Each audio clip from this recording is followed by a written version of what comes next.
So. Sure about that? Maybe, unless they're transitory, right? You mean like military? Yeah, military is a good. I got one that rents for $2,400 I bought last month. Really? That's good. But that's my highest end home. Yeah. Most of mine are Yeah. 50,000, Right. 90. I would have maybe rented for, I might have been able to pull 450, but that's just like, Yeah, I mean, it's a lot. Yeah. Well, but here's I don't know. I'm not sure. That's why I'm here. I'm like, I just want to hear what other people are doing and kind of like try to figure out, maybe help direct me in my mind. So I'm military. My husband's military. And we're getting ready to move to Ohio in 6 months. So we're buying in the middle of purchasing our retirement home right now. So I can't do nothing until April 1st because our closing date is not until April 1st. That house I'm financing. So. Why can't you do nothing till April 1st? Because I'm in the middle of the loan process. So? I'm always in the middle of at least 1 or 2 or 3. Are you still doing deals? Yes. Why are you doing that? See?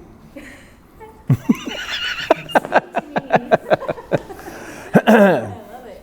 I came in here and I told him, I was like, yeah, well, right now I'm just waiting for the lots to get split so I can sell this home. He was like, but why? Like, literally, I think it was 2 days later, I was talking to, maybe 3 days later, I was talking to Mr. Pipkin, and he was like, yeah, you really didn't even have to get these lots split. We're just going to, that next Thursday, I signed my owner finance contract. Oh, great. It was just like, Awesome. You would have been still sitting and waiting. yeah, I would be sitting here right now. Them lots still hadn't been split. Right. It's still set in Ozark. Okay. And Josh Pipkin, the lawyer, is just like, you own this lot. Right. You can owner finance the lot out. All you're doing is telling them which house is on the lot itself that you need to sell.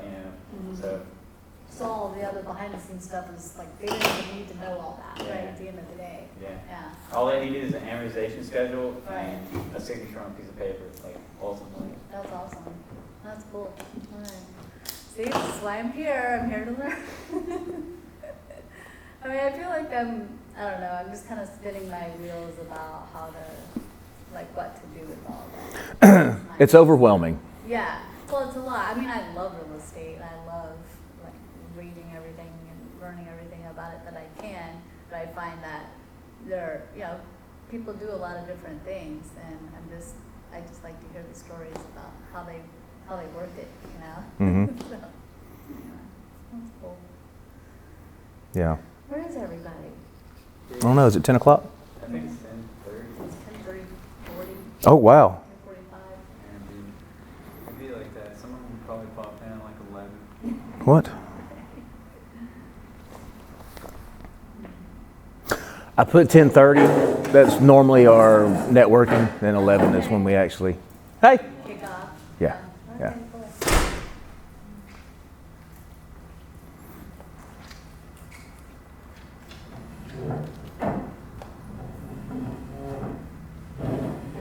Dave Ramsey has his mindset for a reason. Yeah. He had like $4 million, I think it was $4 million-ish in real estate that he owned, and then everything hit the fan. So that's why he's like, ain't nobody gonna be here. Yeah, I'm not gonna be slave to nobody.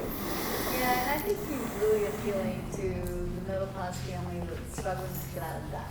Like, I think he's a good fit for them sometimes. It makes sense to people, and it's, they try to chunk away at the debt. You can't tell me that Josh Dorkin, Brandon Turner, any of those dudes, David Green, none of those dudes are stressing the mortgages on their property at all. Because they made the value of the home higher than the actual mortgage itself anyway. Exactly, yeah. Those dudes aren't, they're stressing on a different level, but they're not stressing on a mortgage on a house. And that's back to that again, like, I don't have any mortgages on any of the houses, but again, everybody, you say you're leaving money on the table, and I'm like, okay. So what do I do with that? Like, that's kind of where It depends on what you're comfortable with, right? So, was it last month or month before when you? Last month. Was it last month? December. We started talking about owner finance and doing those things, and most people never think of that, or if they do, they think they have to have own the home completely free and clear in order to do owner financing, and you don't.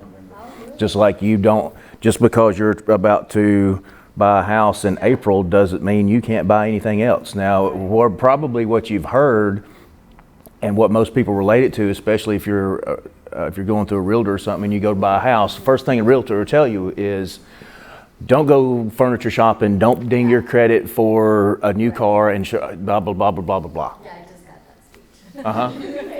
that speech. Okay. That's a consumer mindset, right? Because the typical consumer owns one house. Right. And they're buying, if they go get pre-approved for a $250,000 house, they're trying to buy a $280,000 house. And you go get one ding on your credit and your 625 credit score went to 618, now you have a problem. Right?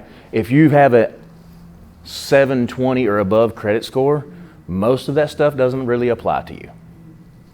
Okay? If you're getting close, a 720 and above is about all the same. It doesn't matter if you have an 800 or a 790 or an 810 or a 770. It's all, if you're above 720, you're good, right? And you pretty much can get the best interest rate you can. Yeah, that's what we're doing right now. Yeah, exactly. So then you also look at your debt to income ratio. Real often, somebody will go and, all right, we put an offer in on a house. And they go furniture shopping, right? And then they establish, especially if they establish new lines of credit, then the creditor starts looking at whatever. Another reason why to use local bank.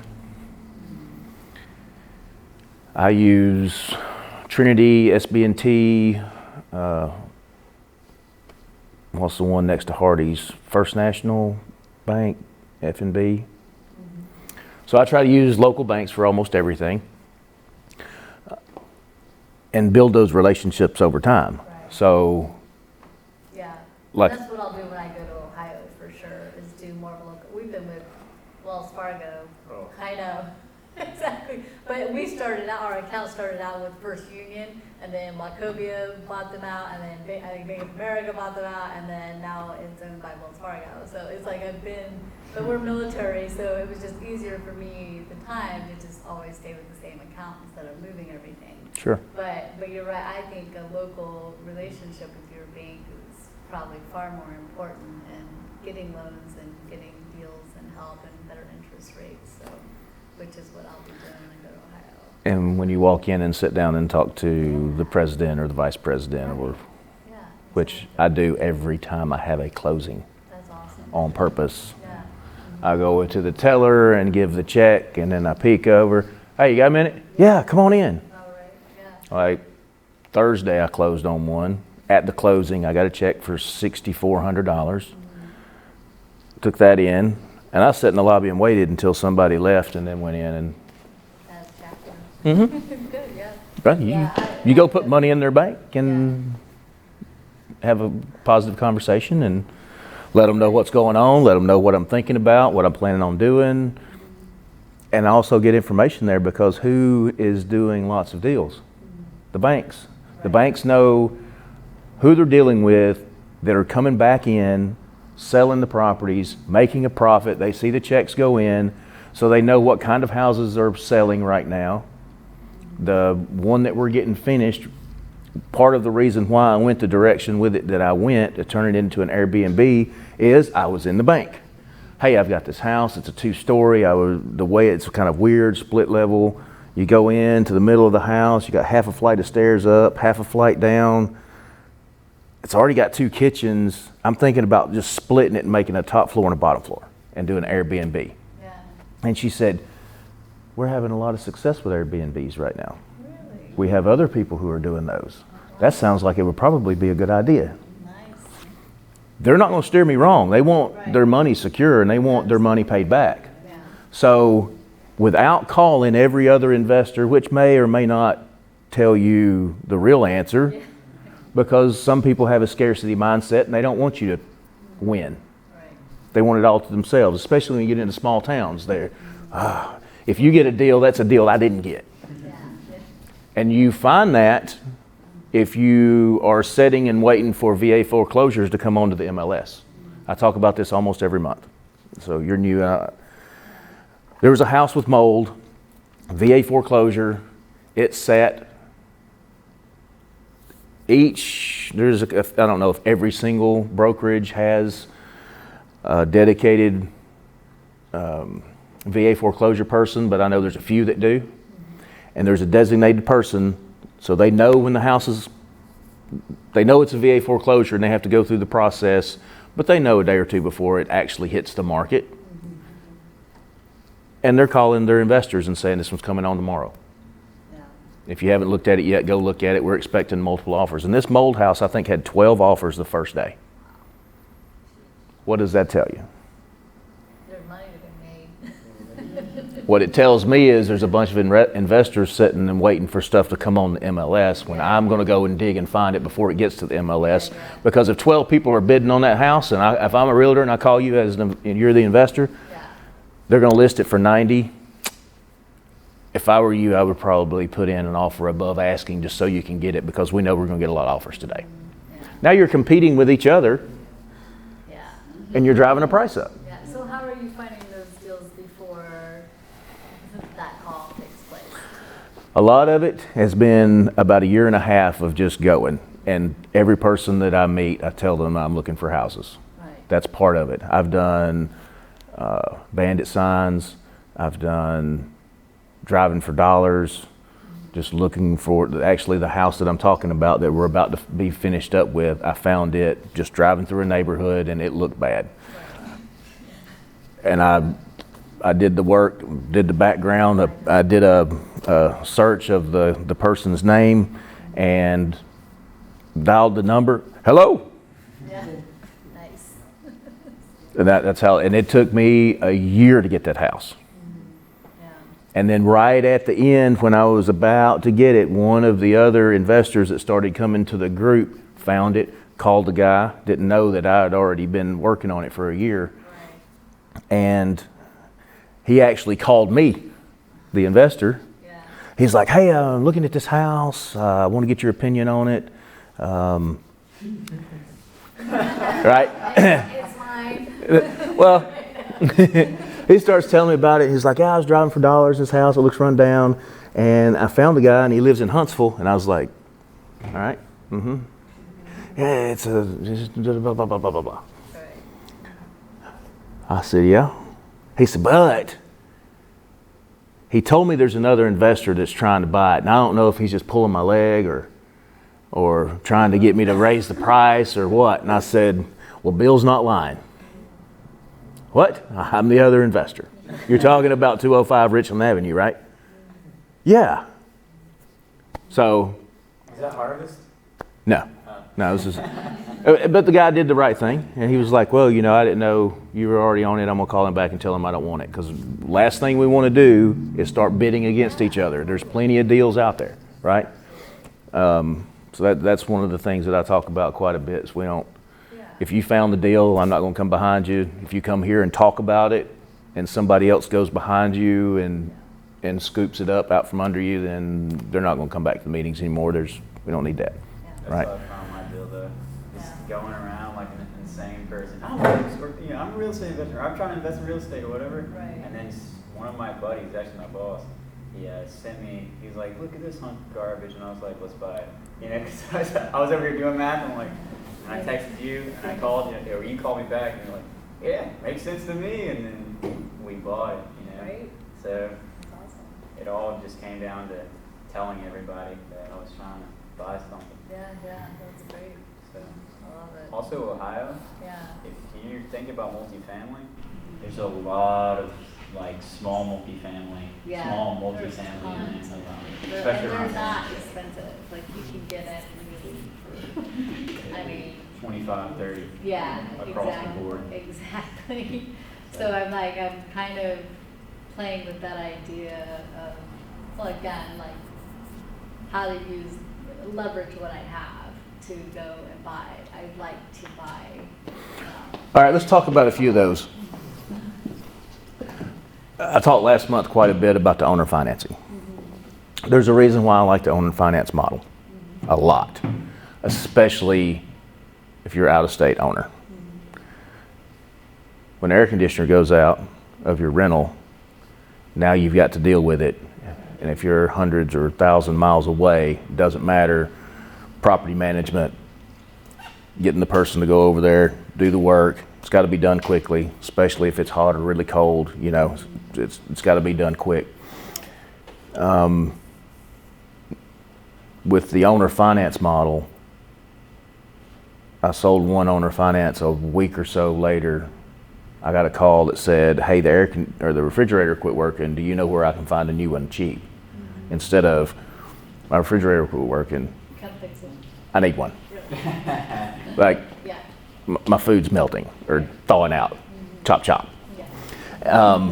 So that's a whole different ball game. And then the other part of it is you don't have to worry about CapEx, right? With your rentals now, you picked them up pretty cheap, you remodeled them, so all the major systems should be good at least for several years, right? But eventually, 10 years, 20 years, you need a new roof, you need new HVAC, you need new stuff. With the owner finance model, you don't have to worry about, like every month when we bought some rentals that were built in 2011, we bought them in 12. Right. We've had them 8 years. Yeah. By the numbers, we should have over $100,000 in cash in that account, right? Every year at the end of the year, we're like, where did the money go? Well, this AC went out. You just have to, whenever that rent payment is made, it's not your money. It's not like on the first of the month, you take that out, you put it in your pocket, you go, or you do. You don't even pay bills with it. You just let it sit because something's going to happen. You're going to have vacancy, something. Yes. Now there's the other benefits. You get equity being built and paying down the mortgage, and you know all that stuff still plays in the whole picture. But with the owner finance model, when you get that check on the first, that's your money. It is, you do not have to set it aside to wait to fix a roof in 5 years or any of that. So that's what we look at. Another thing that doing the owner finance and creating notes, there's a reason why normally the biggest building in town is a bank building. They own the note. That's all they own. They own the paper, so their liabilities are very low. But interest on the note is paid when? Up front, right? So if you got a $1,000 payment, 900 and something of that first payment is interest. Where if you put $1,000 in a savings account, you get a little bit, and you have to build up over 30 years to $100,000 to make any decent interest. It's the exact opposite with a note. When you create the note, you've instantly created all of that interest to come to you. What a lot of people also don't realize is, especially your bigger banks, they create a note, you go buy a house, you set up a mortgage, Wells Fargo, Bank of America, whoever it is. 6 months later, you get a notice in the mail that the note has been sold. Now you make your payment to this person. There are investors who buy notes that are created by people, not just banks. There's a lot of them. I've met several, and actually in April, I'm going to a conference that is nothing but how to be a private lender, private money lender. One guy that I met at one of these events owns 300 and something notes. He started several years ago. He told me his first year he did 4, but he showed me a spreadsheet. Uses self-directed IRA combined with the notes, the interest.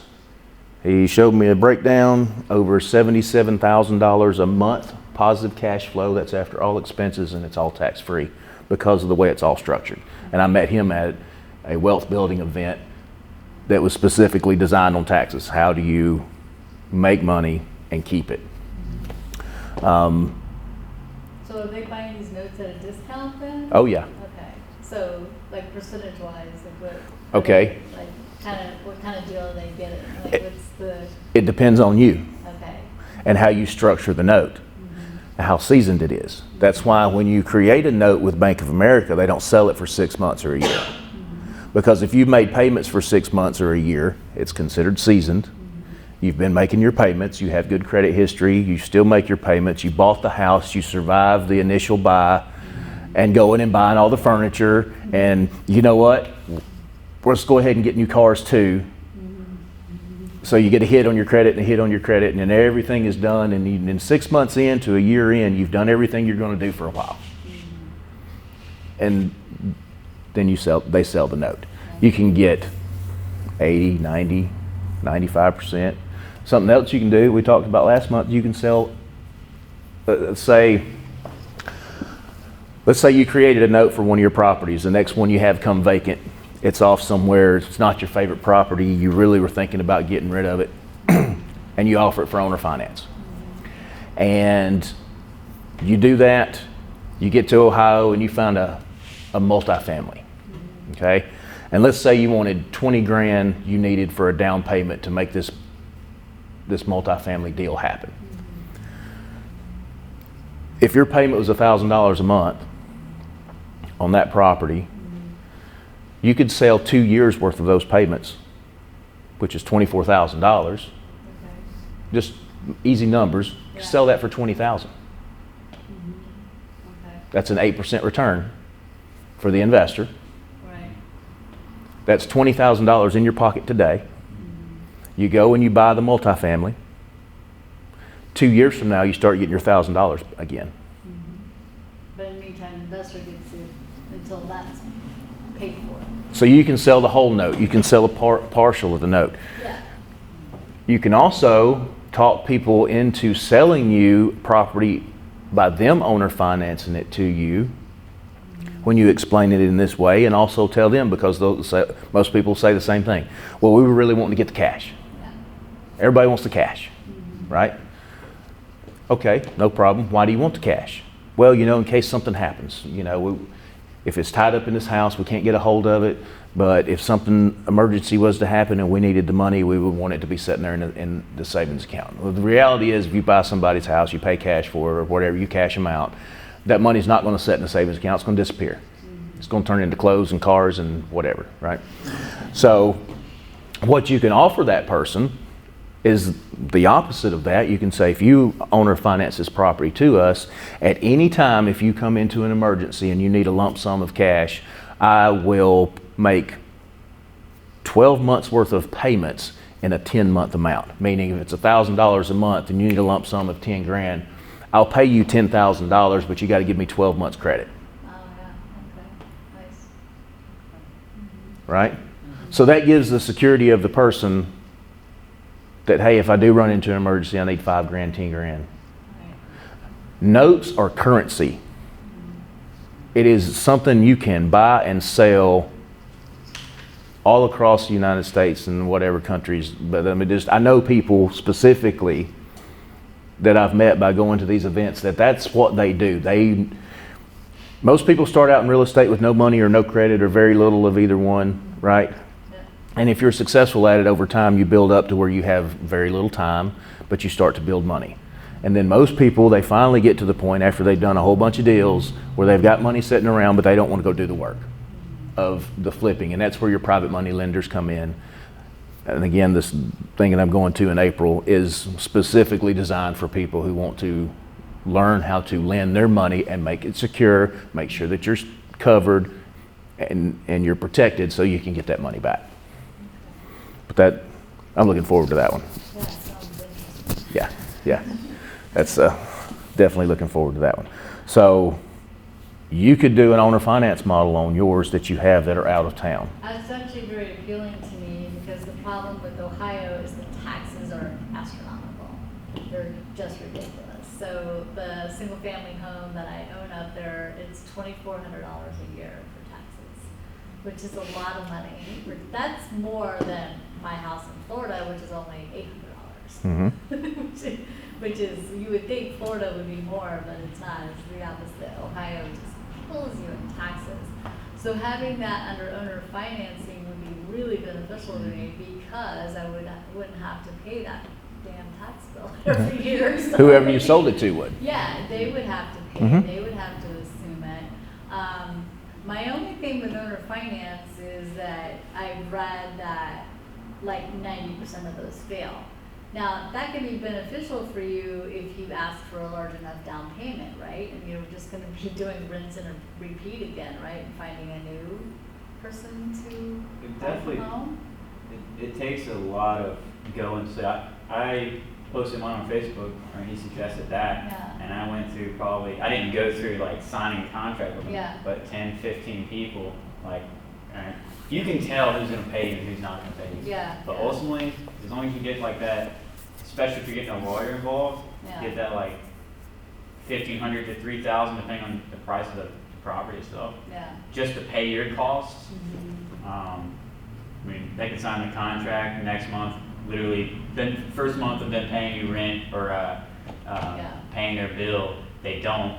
You just got $1,500. You pay Well, for that's what I'm asking. foreclosure. So and did you ask for a decent amount of down payment and then? I asked for labor, but Okay, well, no, that makes sense, fine too. It depends on the house. Yeah. You Right. definitely, okay, so here's some of the criteria that I look at for doing owner finance. Yeah. All right, number one, if they're asking me for owner finance, that means they can't get it from the bank. Right. What's Dave Ramsey say about that? Credit score's there for a reason. If they can't get the money from the bank, then they're not going to pay it back. Right. Right? He says if you loan money to a family member, don't loan it to them, just give it to them, they're not going to pay you back. Right? So, what I look for is someone who's had, that's all right, who's had life happen. Example of a house in Ozark. Everybody's heard this story already, but you're new, so they're going to hear it again. I got the house under contract for $20,000, right? I borrowed $30,000. Okay? A lot of people talk about wholesaling as a way to get in.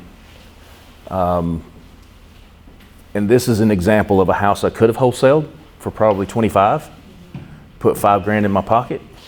That is taxable. So $3,500 in my pocket, one-time hit, and I'm on looking for the next one. The $3,500 is not a whole lot of money. When you're dealing in real estate, if you're buying something and you have to hold it for a few months, that $3,500 can be just disappeared quick. But instead of wholesaling, what I did was I got it under contract for $20,000. I borrowed $30,000. You don't pay tax on money you borrow, so I've got $10,000. I owner financed it for $59,000 in a week, $3,000 down. Nice. Now I don't know about Ohio, and this is a question. I like those numbers. Okay, that makes sense. In Alabama, you can do bond for title. It's also called a land contract. So you can call somebody in your town and ask if you can do that in Ohio. Okay, I don't know if you can. yeah. And here's my disclaimer: I'm not an attorney or CPA or tax advisor, and I give none. Land contract. Land contract, I do not give legal advice. okay. No, I understand. I'm saying it for the video.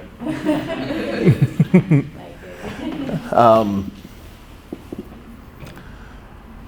So you made money on that deal by just immediately turning around and owner financing it? Yeah. Yeah, and they're paying you for, did you do a 30-year amortization? Mm-hmm. Fantastic. All right, so I borrowed the money at 8 from a Yeah. private money lender, not a bank, private money lender.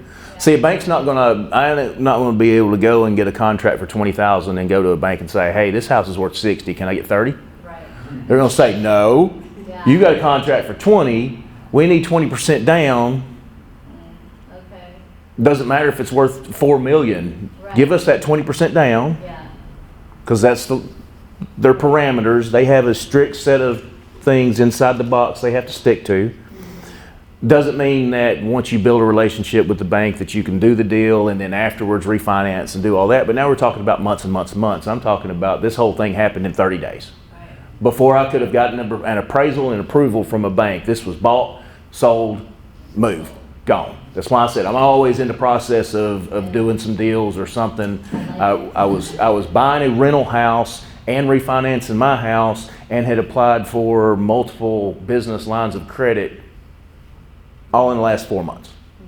I've got, between me and my wife, I think we have 8 or 10 new business lines of credit, refinance, and on top of that, closed on Thursday. So that again goes back into dealing with local banks, and here's what I'm dealing with and here's what's going on right now. And when you pull my credit, yeah, you're going to see a ding from that. Yeah, that's from refinancing the house, and this is from buying this property, and here it is. All they need to do is they just need to know what's going on, because if you're doing multiple deals, your income is increasing. Right. Where most people, whenever they're doing a house transaction, they're buying one and they've got one they need to sell because they can't afford to make both payments anyway. So that's why I was telling you, as an investor, you build that relationship with an investor-friendly bank, and they look at that and go, you're making moves, you're making money, we want to give you more money, instead of a credit union or dealing with somebody sitting on the 34th floor in Atlanta in a cubicle. And this drives me crazy because I have these... I'm losing my mind going through this little process right now. Because I'm like, I am using Wells Fargo. I know. I use Navy Feb trying to get a VA loan.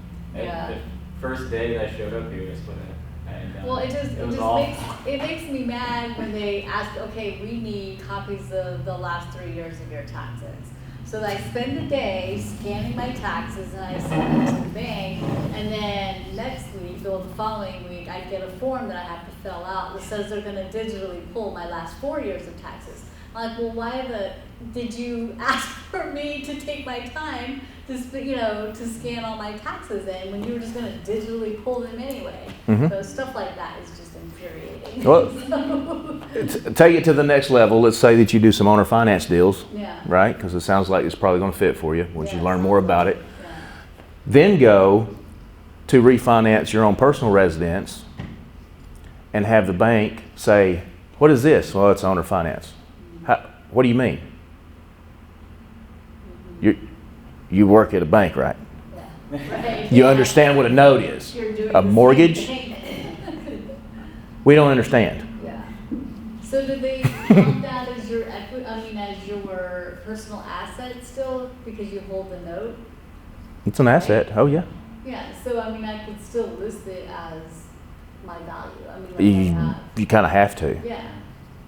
Because it's still legally in your name. The title is legally in your name. Mm-hmm.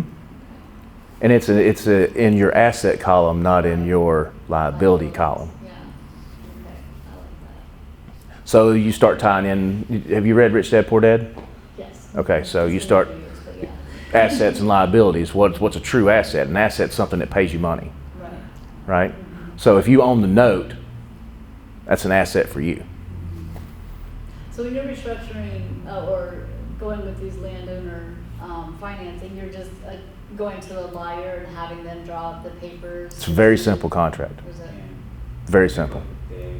You could do it yourself, but I'm not trying.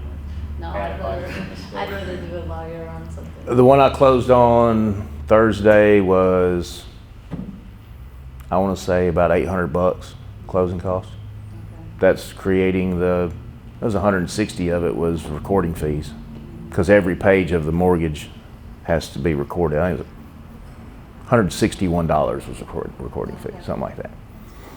Title insurance is part of that. The attorney fee is Yeah. small part. Couple $100. Yeah, I think 400 maybe is his total. Josh Pipkin, right here on Main Street, top of the Rawls. So I used to. Pretty cool dude. Yeah, he He has that nice rolly ball chair. It's so funny. looks like a yoga ball in a chair. Yeah. That's Everything's professional. Everybody's sitting in these nice chairs, and then he rolls up in his ball, like yoga ball chair at the end. I'm like, yeah, I was making fun.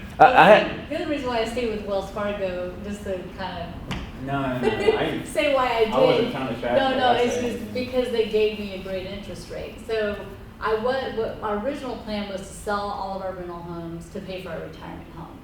So I was going to try to do a 1031, but trying to do that in multiple states with multiple properties just it looked like it was just going to be impossible.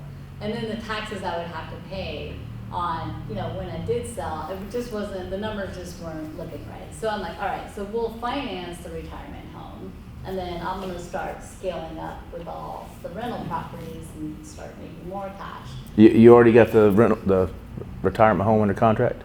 I do. Mm-hmm. Well, we're waiting for the appraisal to come in yet.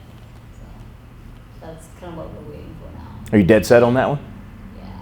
it was really hard to find this house because, so it's like East Cleveland, but it's, all the nice houses are in neighborhoods, and we don't want to be in a neighborhood. We want it to be kind of in the country.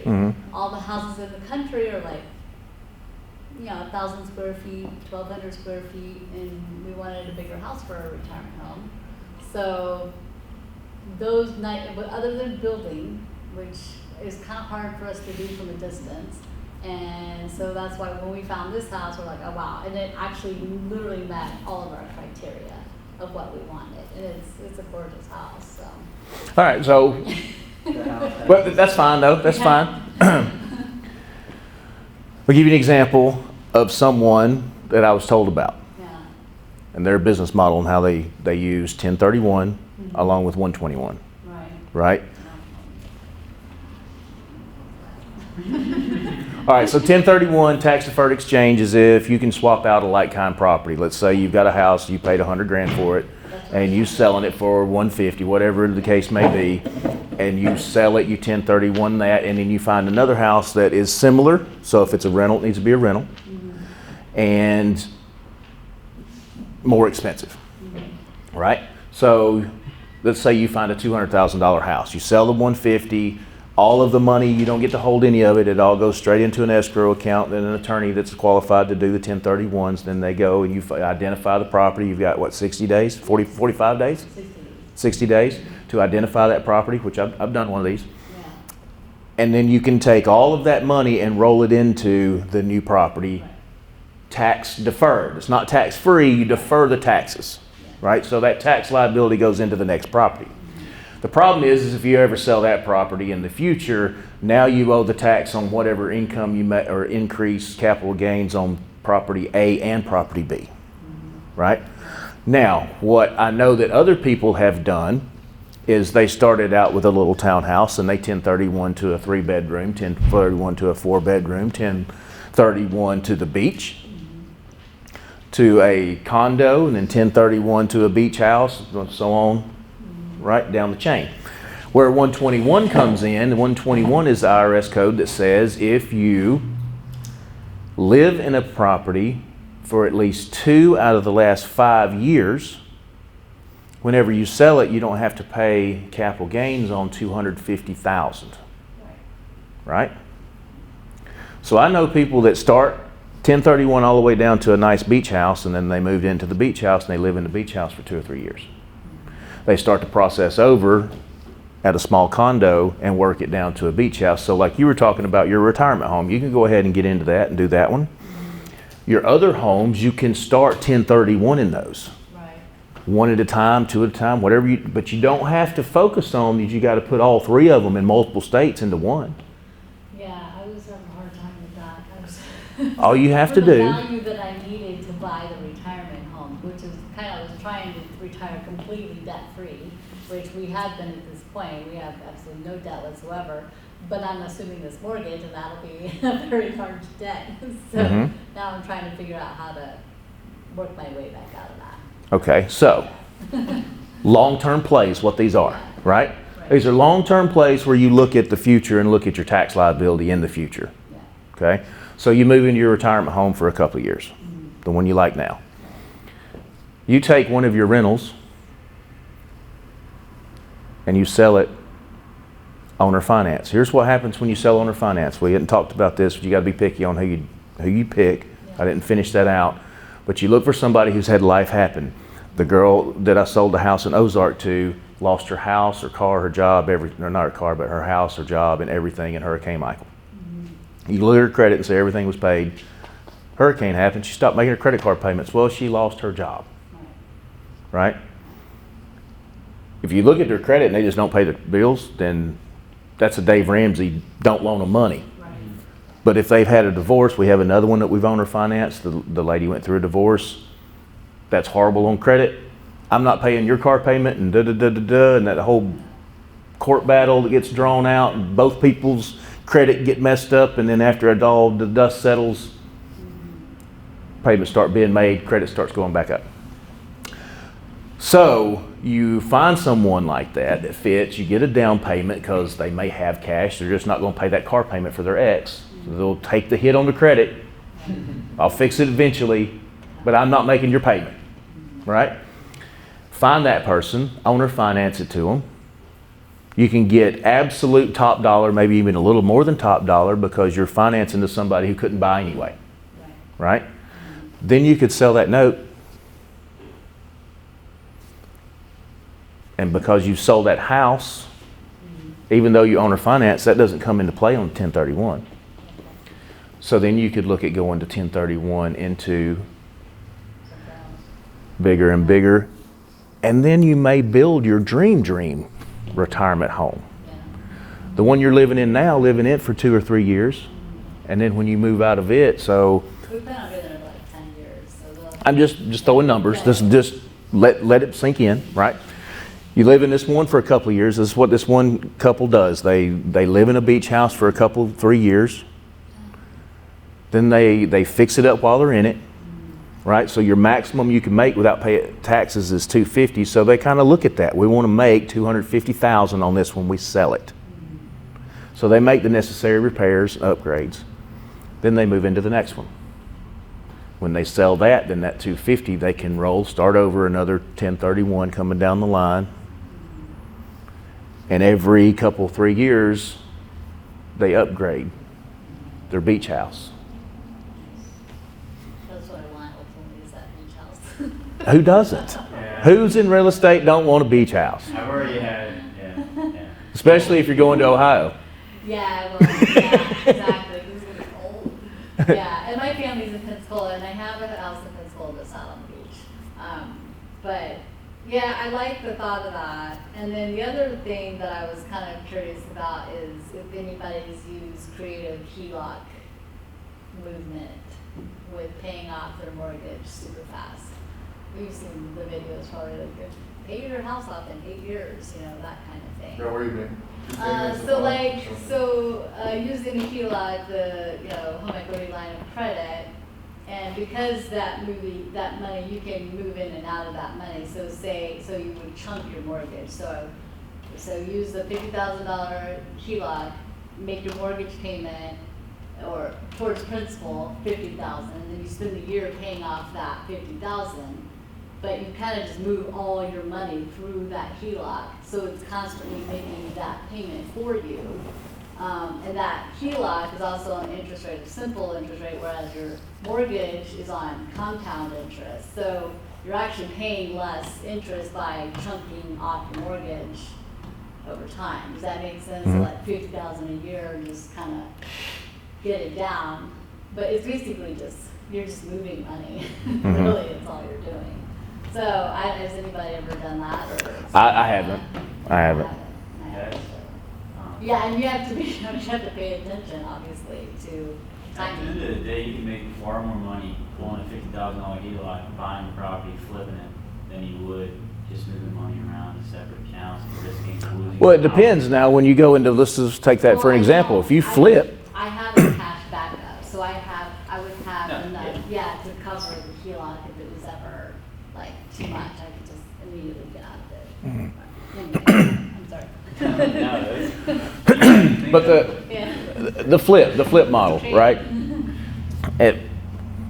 My personal opinion, the flip model, the worst way to make money in real estate, you still make money, is by wholesaling, in my opinion.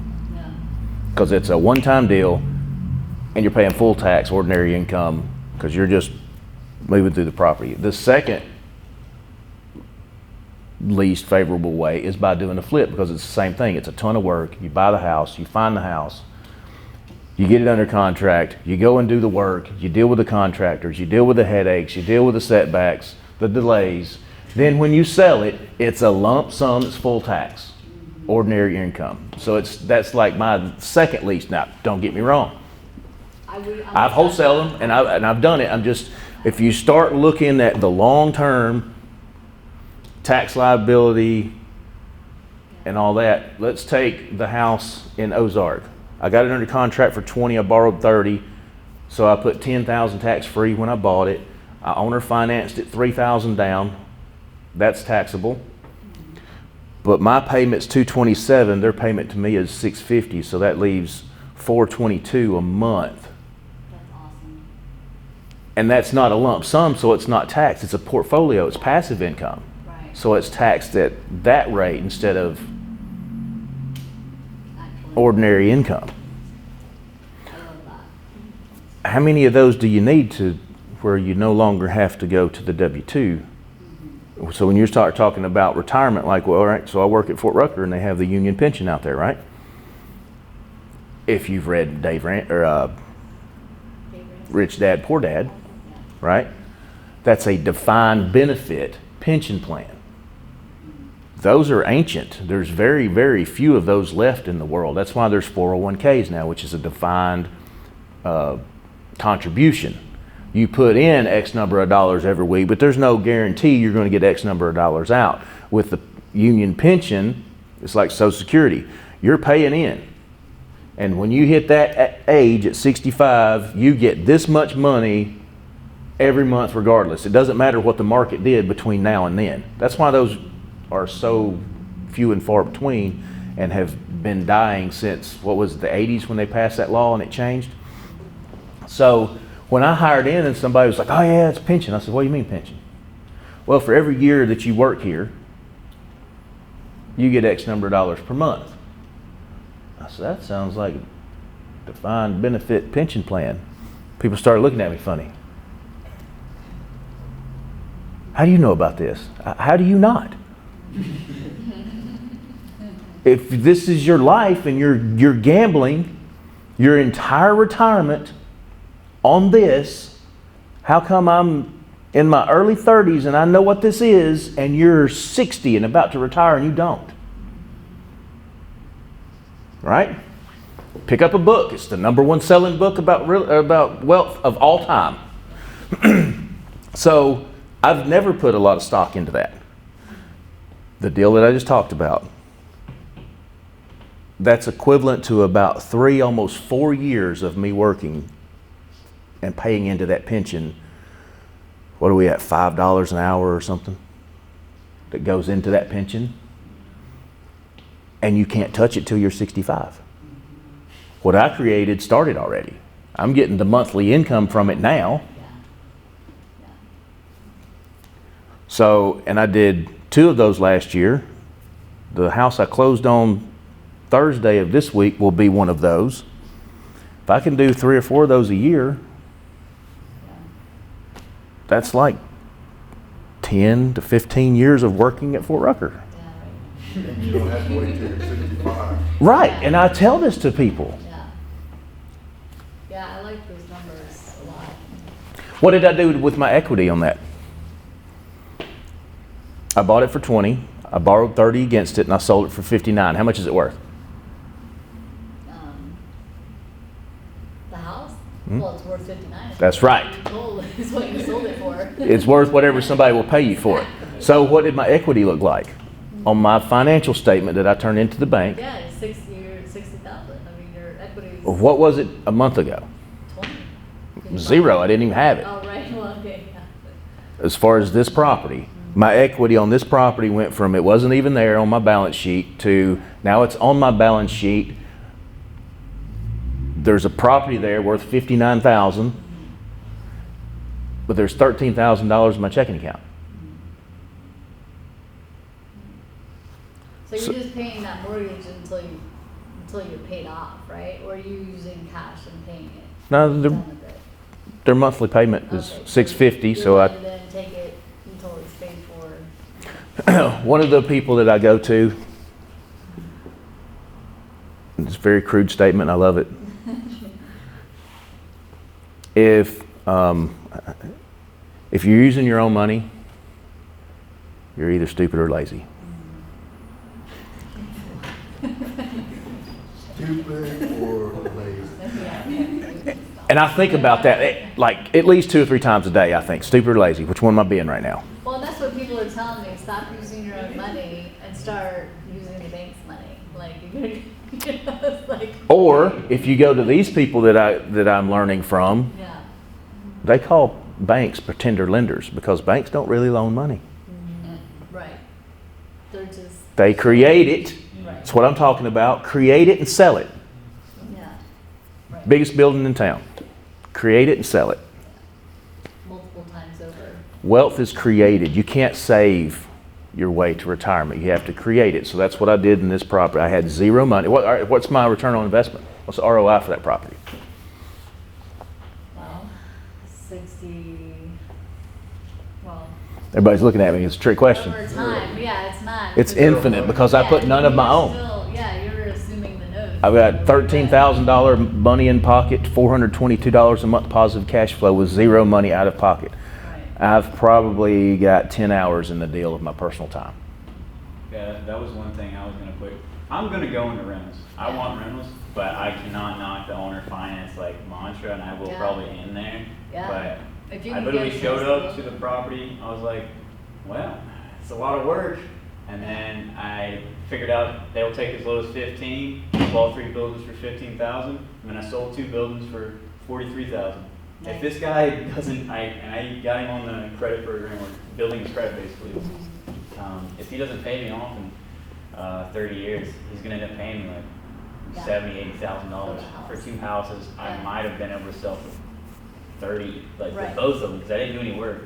Yeah. You know? So. And you have positive cash flow every month. Yeah, and that was like a month thing. I bought it, I sold it. Right. I'm done. I'm done with it. Now I'm just looking at a bank account and money goes in it. You know. So basically, you're becoming the bank. Yes, So, exactly. You don't even own it. Yeah. Eventually, that will. You own the paper, Yeah. Yeah, you own the paper. which is not going to call you at 2 o'clock in the morning about my toilet. But the money's coming to you every month. That's right. I feel And like it's your money. You keep that money.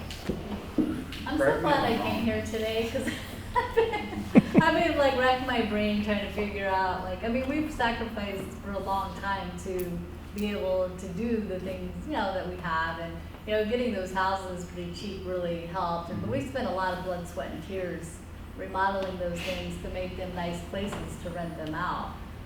So now I'm like, you know, but you know, that house in Ohio that we're talking about maybe doing owner finance, so the girl who's living in it wants me to sell it to her as owner finance. So that kind of works out. So I may just be able to walk right into that one. She got any down payment money? Well, that's what my next step's gonna be, like, what would I ask for, like, a down payment? The house is worth like 130, so, like, I could put it on the market for 130. Okay, excellent question. It depends on your end goal. If you want to sell the note, you ask how much you can get for a note. If you can get 10 or 20% down, you can sell the note for more. Okay, How long has she been living there? 3 years. So you already got a seasoned tenant. that's Yeah, perfect. exactly. So that helps. That helps whenever you, if you want to sell the note or a portion of the note. Again, if you go back to the ultimate goal is you don't want to sell it. Because like he said, Right. you sold it for 43, but if they pay it over the term of the note, it's like 80, Yeah. right? So if you sell the house to her for 130 and they buy it over the course of the time, you're going to get like 260, 280, depending on your interest rate, and right? Right. So that's ultimately what you want. So with this property that I got under contract for 20, borrowed 30, sold it for 59, it's somewhere around 90 Right. over time. Over time, right.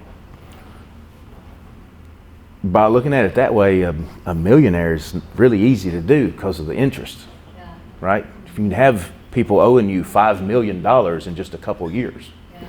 So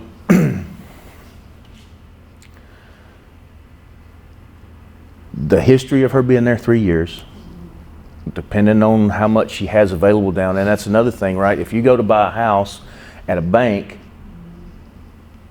can a family member loan you $10,000 to go and put that money down? I'm sorry. All right, so if you're going to buy your dream house and you don't have enough money for the down payment, can I loan you the money for the down payment? I mean, I guess you could if you wanted to, but. Mm-mm. No. Bank Okay. won't accept it. Who won't accept it? The bank. Oh, okay. Oh, right, you're not allowed to do that. You're not allowed to borrow money for a down payment. Yeah. Would you allow your tenant's family member to loan her the down payment? Oh, sure, absolutely. See the difference? Yeah, agree. Okay, I get your point. All right. For you, it doesn't matter where the money Yeah, comes I from. don't care where the money comes from. Just show me the They money. might take it out. So this is the big revelation of going to these classes that I've been going to, because Yeah. most of, all right, so Sign me up for those classes. the next one's in second weekend of April in Atlanta. Like Atlanta, Tampa, they're driving distance. And these are guys, some of the guru classes that go around that are really, really expensive, we went to one, right? Very expensive. And then they have these follow-on classes, and there was a summit in Vegas and Salt Lake City, and we went to all these things. And the number one question that these people asked was, have you done a deal yet? And most of them, the answer was no. After spending $20,000, $30,000, $50,000 to go to this class, they've never done a deal, right? We go to these other ones that are like $500 for a weekend. More than 50% of the people in the room are full-time investors. That's all they do, right? I'm ready, because now that we're retiring. Peter Fortunato,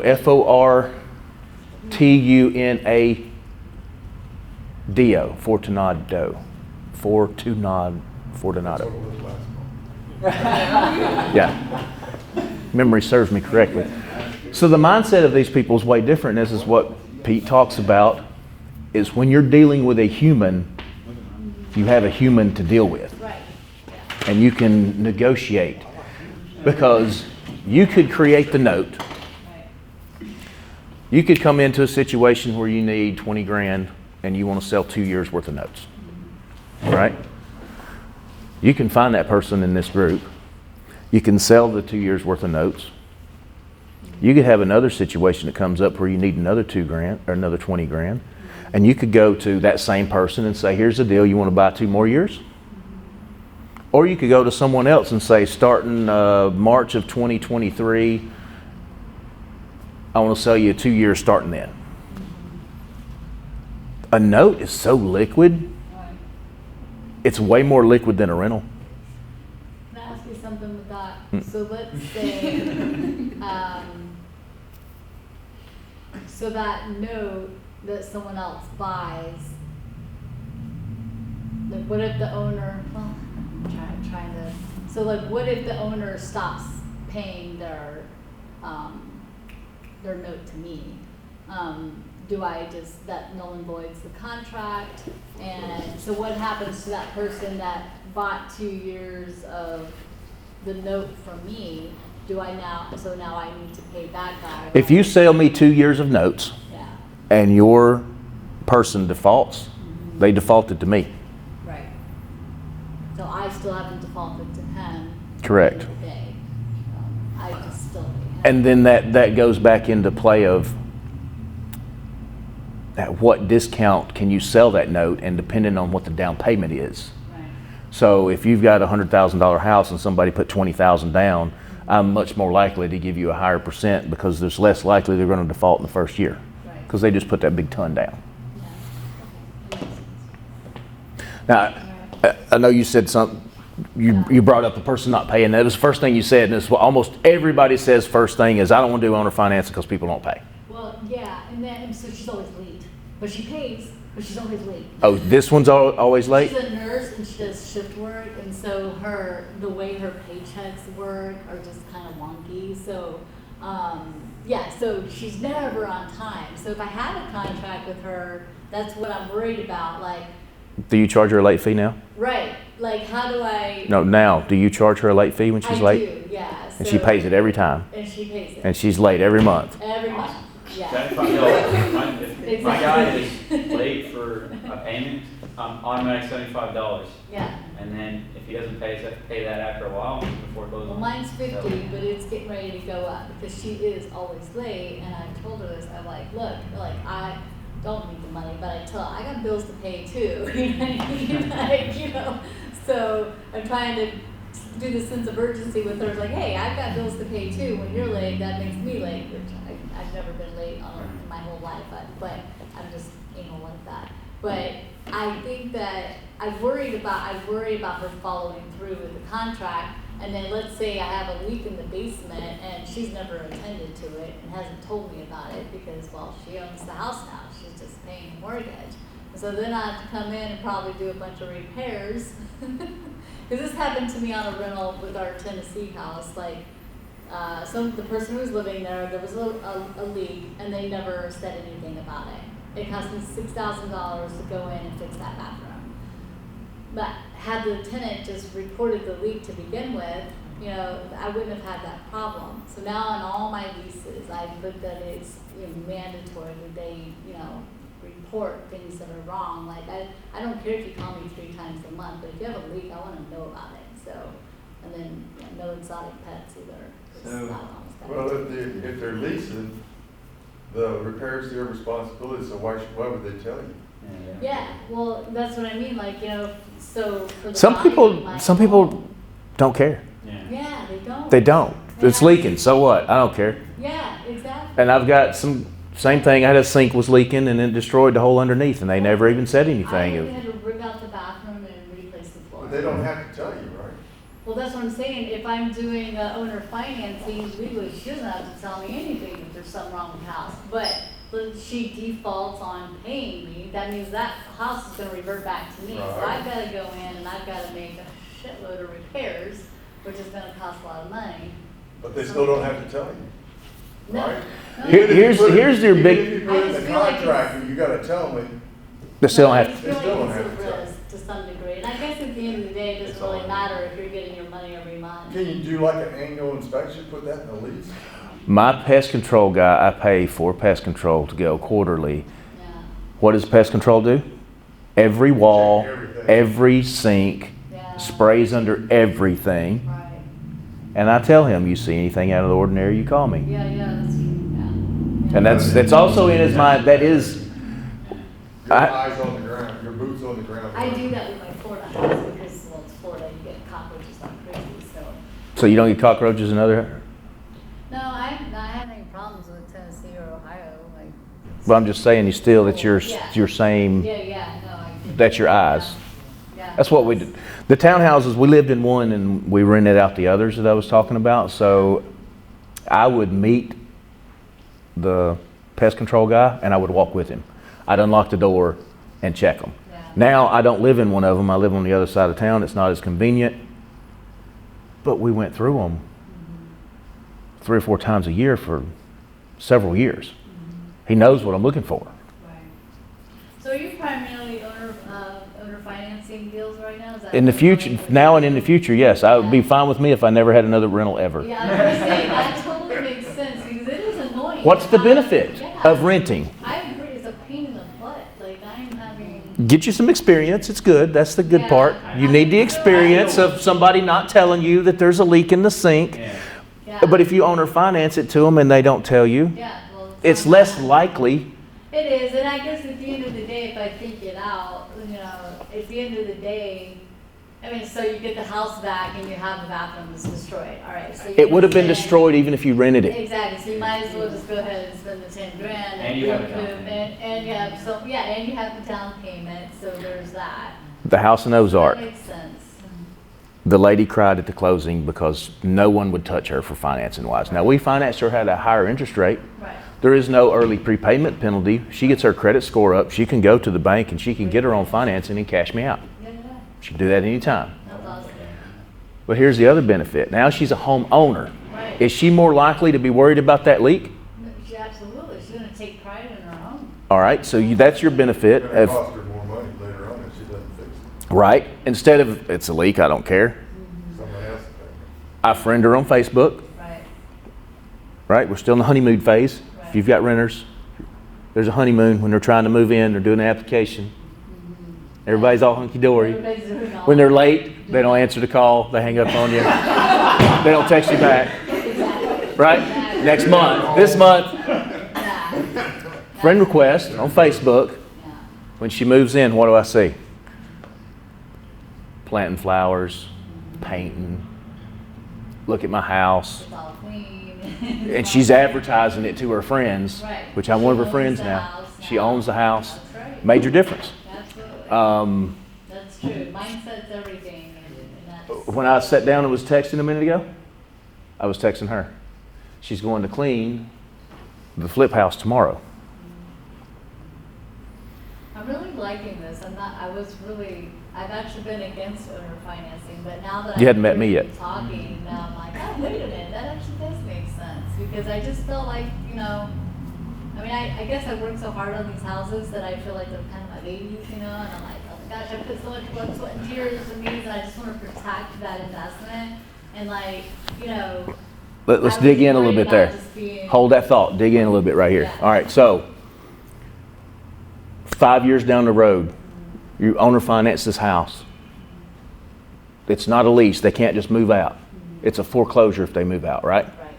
Tenant calls you up and says, hey, I can't make this payment no more. All right. Remember your guy about what you didn't want him to pay too much. He wanted to pay $700 a month, and you said $400. Yeah. And my response was, if the guy wants to pay $700 and he wants to pay it off sooner, let him pay $700. But tell him, hey, look, I don't want you to be stretched. If something comes up and down the road, you need to refinance, and we need to add years on because you can't make the payment. Call me. You're a human, right? You're dealing with a human. You can again pull their credit report. And you can see, you can look at their Facebook and you can see, is this person really having a hard time? Or I had a tenant that was not paying the rent and was coming up with all these different excuses of why I couldn't pay the rent. At the same time, new set of 22s on the Camaro. Right. Oh, yeah. Right? Yeah. So, You just wanted out of the contract. didn't want to pay rent. I had a Found out renter later. actually tell me, this is the craziest thing I've ever heard. I had a renter actually tell me, well, I can't pay my rent this month because I'm starting a lawn care business. They went out and bought lawnmowers for their business instead of paying the rent. I was like, yeah, that's a problem. It's like, that's not okay. Your grass will look good, but you still owe the rent. Yeah, you don't have okay, any grass well, cut, but- Okay, you still have to pay rent. Like, I don't know. I- The mindset is, no. I had two separate tenants that both, it was the first time they'd ever lived anywhere other than home. Yeah, Those were challenges. yeah. Big time. I bet. Big time. I forgot where I was going when you started talking I'm about. sorry. Is it- It's okay. is it your intent to lease a house to a person as long as possible? I'd rather owner finance it to them. Or owner Yeah. finance? You were saying how they're human. You can work with them if they needed that. Oh, yeah, yeah. Extend that contract, or if they needed to rework the payment, or Well- like you're a human, you can work with them and add on to those years of this. Something else I learned from going to these classes, for it's $500 for a weekend or $700 maybe for your first time. You go back, they get a discount or whatever. A lot of them say, I'll owner finance it to it. Here it is. Here's the down payment. If you ever get to the point where you don't want to be in my house, or you can't be in the house, or it's too much for you or whatever, call me. We'll work something out. That owner finances for 30 years? Uh-huh. So, somebody's circumstances change. Now, here's when you're dealing with humans, and you start dealing with, if you own the note and you sell 2 years worth of the note, right? And then a year into that, the tenant comes to you because you were the person dealt with initially and says, hey, listen, I just can't do it anymore. I got to move in with my parents. I'm getting a divorce or whatever. I can't do it anymore. It's much easier in that situation to say, listen, clean the house up, move all your stuff out, clean it up when you move out, and here's what I'll do. I'll put it right back on the market for you, and I'll see if I can't get another buyer in there, and I'll get you relieved of it as soon as I get another buyer. Nice. Yeah. Versus, it's a rental, and well, even just a rental, court, and they beating it up, and anybody that's bought a foreclosure, you go in there and bag of concrete in the toilet. Oh, yeah. That's 10 grand. I got one of those. That was horrible. If it's a concrete slab and you got to bust up the slab all the way out to the sewer or septic or whatever you've got, you're $9,000. what'd I say? That happened to me. That happened to me. Yeah. You had somebody pour concrete in. Nails and concrete. The nails was just bonus. I didn't do They anything. could have paid their rent buying the concrete. Oh man. No, bags, Sackcrete, Well, then Oh, it's people who. Sackcrete. Yeah, people who. I mean, they don't screw the bank. They think they're screwing the bank when they do that, but they're screwing the person who's buying the house. Yeah. That's The bank doesn't that's do terrible. Like, Money's completely fake to the bank. I don't even understand what. I mean, somebody's benefiting, but it's Yeah. just. It's no, magical. well, it's just being hateful and mean. So when you do, when you're the bank, how much do you get down? It depends on you, right? That's what she asked that question. If your intention, if you think in the future that you want to sell that note, you want to get 20% down, you're going to sell that note for more. A 20% down is a lot. It is for. I know a lot of people who do 4%.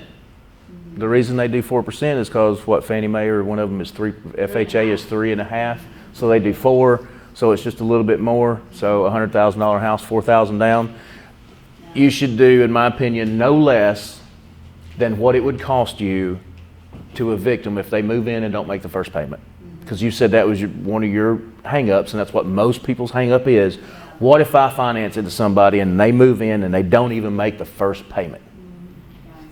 There's your down payment. Figure out what that number is. Like in his situation, I asked him, I said, listen, because here's what he said. I bought these places, I want to sell them, but before I can sell them, I got to put roofs on them. Okay, how much it cost you to put a roof on? What was it, 3,000? I think I could probably do it for 5, but this is a contract I wrote up, a little contract.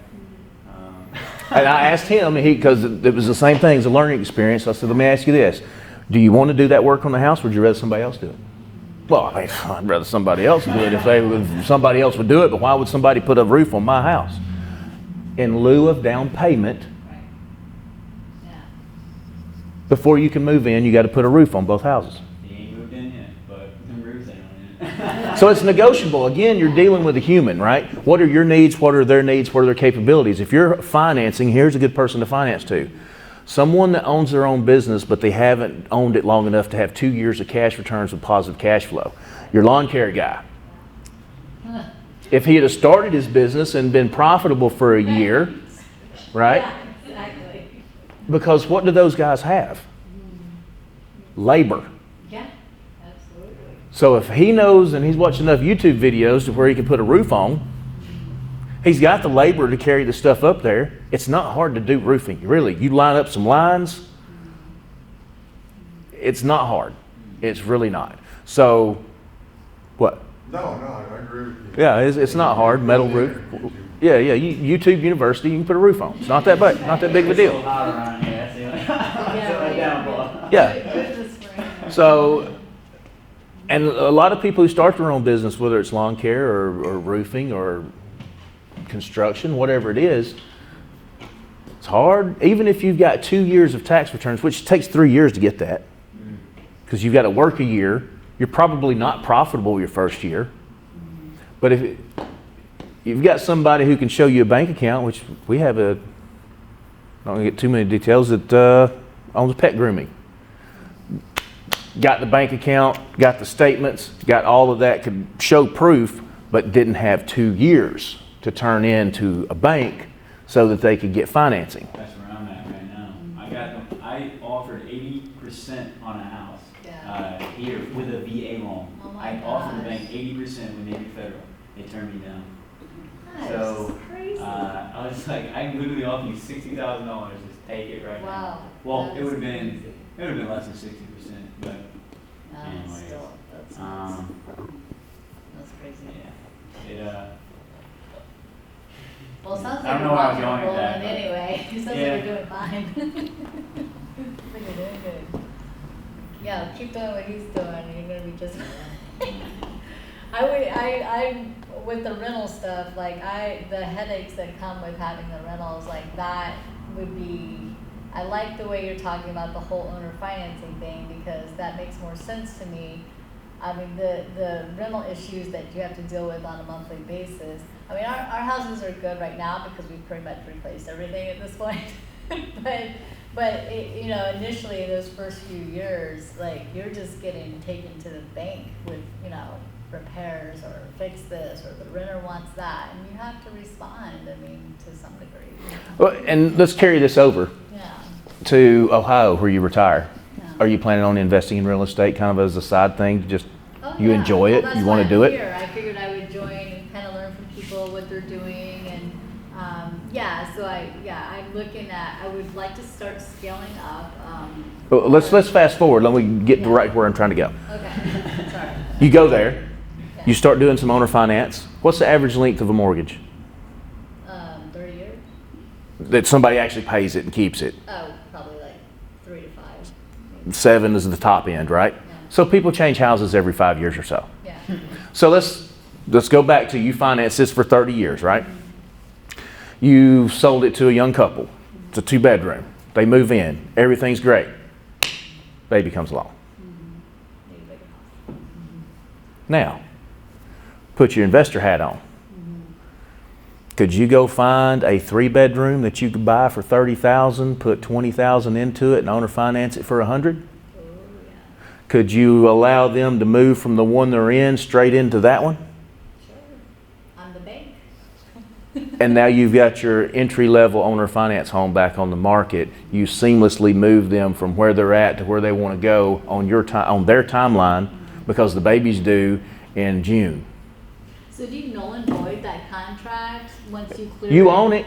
So I can just be like, all right, we're removing this contract, we're putting you in this new contract, and then I just move another one in. You own it. You do whatever you want. All you got to do is pay the fees that it costs to do it at the courthouse. Right. I like that. Yeah, correct me if I'm wrong, but honestly, I feel like if you go through there was some stressful times when it comes to like just Yeah. finding people and stuff like that, but Yeah. you do one of these, you You're learn, I right. mean, yeah, it makes so much, the freedom that you have in just the Yeah. contract part. I sat in front of Josh Pipkin, he's like, okay, what do you want to do about this? All right, you want $75 after that? Okay, what else? What do you want for down payment? Oh, I'm gonna make a separate contract for that. Oh, okay, whatever. So the labor, all right, yeah. It took us about 15 minutes. I made the exact contract I wanted, That's great. with a little bit of advice. I would literally, hey, what about this problem? Oh yeah, just do this. All right, I'll call you back by 15 minutes. Yeah. You know, like we had like 2 or 3 phone calls. I went in there, we got it done, and came back out. All right, yeah, it's good. Man, it's tearing up. No. It was insane. Like Now, the freedom was that the you have. person that was buying from you, did they request like, to do their own home inspection, anything like No. that? It's Yeah, even what better. do they do with No. that? Nothing. Nothing, No.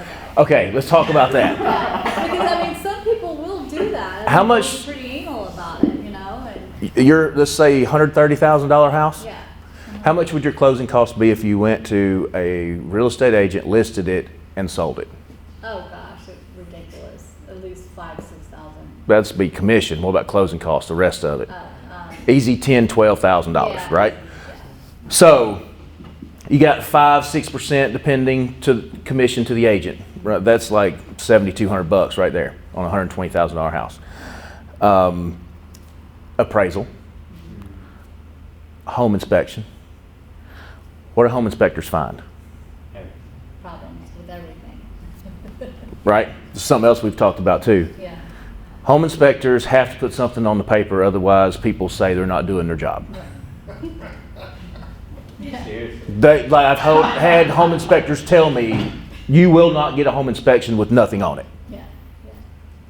Yeah. There's going to be something. We have to find little stuff, we're going to put it on there. So whenever I do my rehabs,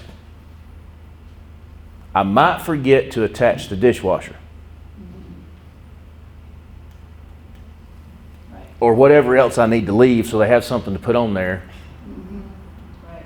so that they've got legit stuff to put on there, so they feel like they got their money's worth. Good idea. I never thought about that. It took a second, didn't it? So I said it and paused. Plant some seeds in the house. Yeah, right. Crumbs.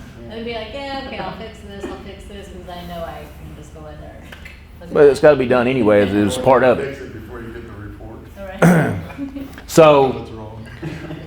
but who requires those things? Well, the person buying the house. The- Who, Oh, the bank. Banks require. No, banks don't require it, actually. They No. may need to get one. Oh, no, appraisal. Yeah, the appraisal. they'll require the appraisal before they loan the money, but here's the thing, if you already own the house, do you need an appraisal? No. You already own it. Yeah, exactly. The bank is only making you get an appraisal because they're about to have a note on that piece of property. If the house is worth $100,000 and you owe $14 million on it, do you need an appraisal? It doesn't matter. You already own it. Right. You don't need to be told what it's worth. You already know how much you have in it. And you own it. So it doesn't matter. So you cut out the appraisal fee. Who requires a home inspection? The person buying the house usually is. Yeah, Which is usually suggested by who? the real estate agent. Right, right. Yeah. Yeah. Now, if they want to get someone to come and inspect the house, that's completely fine. If they really want to get a good home inspection, and what I do for home inspections is I get my contractor, if I'm going to have a bunch of work done on it, get the contractor to go look at it and give me a quote. That's a home inspection. Yeah, Hey, go look at this house and tell me everything's wrong with it. right, Give me a quote on how much it costs to fix it. Get 3 of those. yeah. That's better than a home inspector going and look, because that contractor's going to go dig up everything that he can find that's legit wrong with it, instead of, I've gotten home inspections back that said doorbell does not work. Oh, yeah. Recommend rewiring. $400. Yeah, please remove roof. A cracked faceplate, and that was listed as high priority. Are you serious? Yeah. Yeah. I had a home inspection on a house. All right, the house was, this is the poop house, the cat piss house. This house stunk bad. The neighbor told me that there were window units in the window for AC, so I assumed the AC was toast.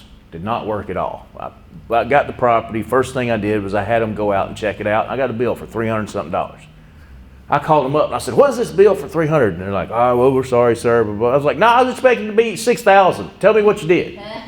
Right? I'm happy it's $300. Yeah. Capacitor and the motor was always wrong with this air conditioning system, and this guy had put window units all around the house instead of fixing it. Right. Which costed? Yeah, $300 a piece, and he had like 3 or 4 of them. Okay. So that's the first thing I did. I get the home inspection back. The line set that runs from the outdoor unit to the indoor unit has typically got that insulation on it. That insulation wasn't on it. So the home inspector wrote up, insulation not installed on line set from outdoor unit to indoor unit. Recommend licensed HVAC contractor install insulation, clean unit, and service. So I get that, I call my realtor and I said, "Hey, you know I had that unit serviced when I bought it. I've got the receipt." They went out there. I told them, "Fix what's wrong with it." I thought it was going to be $6,000. They fixed everything that was wrong with it. They put a motor and a capacitor in it. Okay, send it to me. I send it to them. My realtor sent it to their realtor.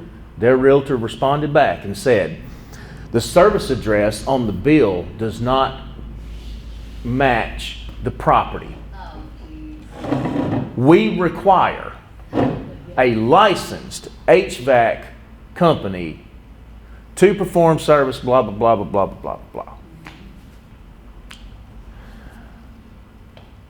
I texted my realtor, told her to call me. And I said, "Contact that realtor and tell her that of course it doesn't match. I don't live there. Right. I had the bill sent to my house." Yeah, exactly. Proof that it works, walk in the house. Right. It's 95 degrees outside, it's 70 degrees inside, it works. Yeah. Yeah.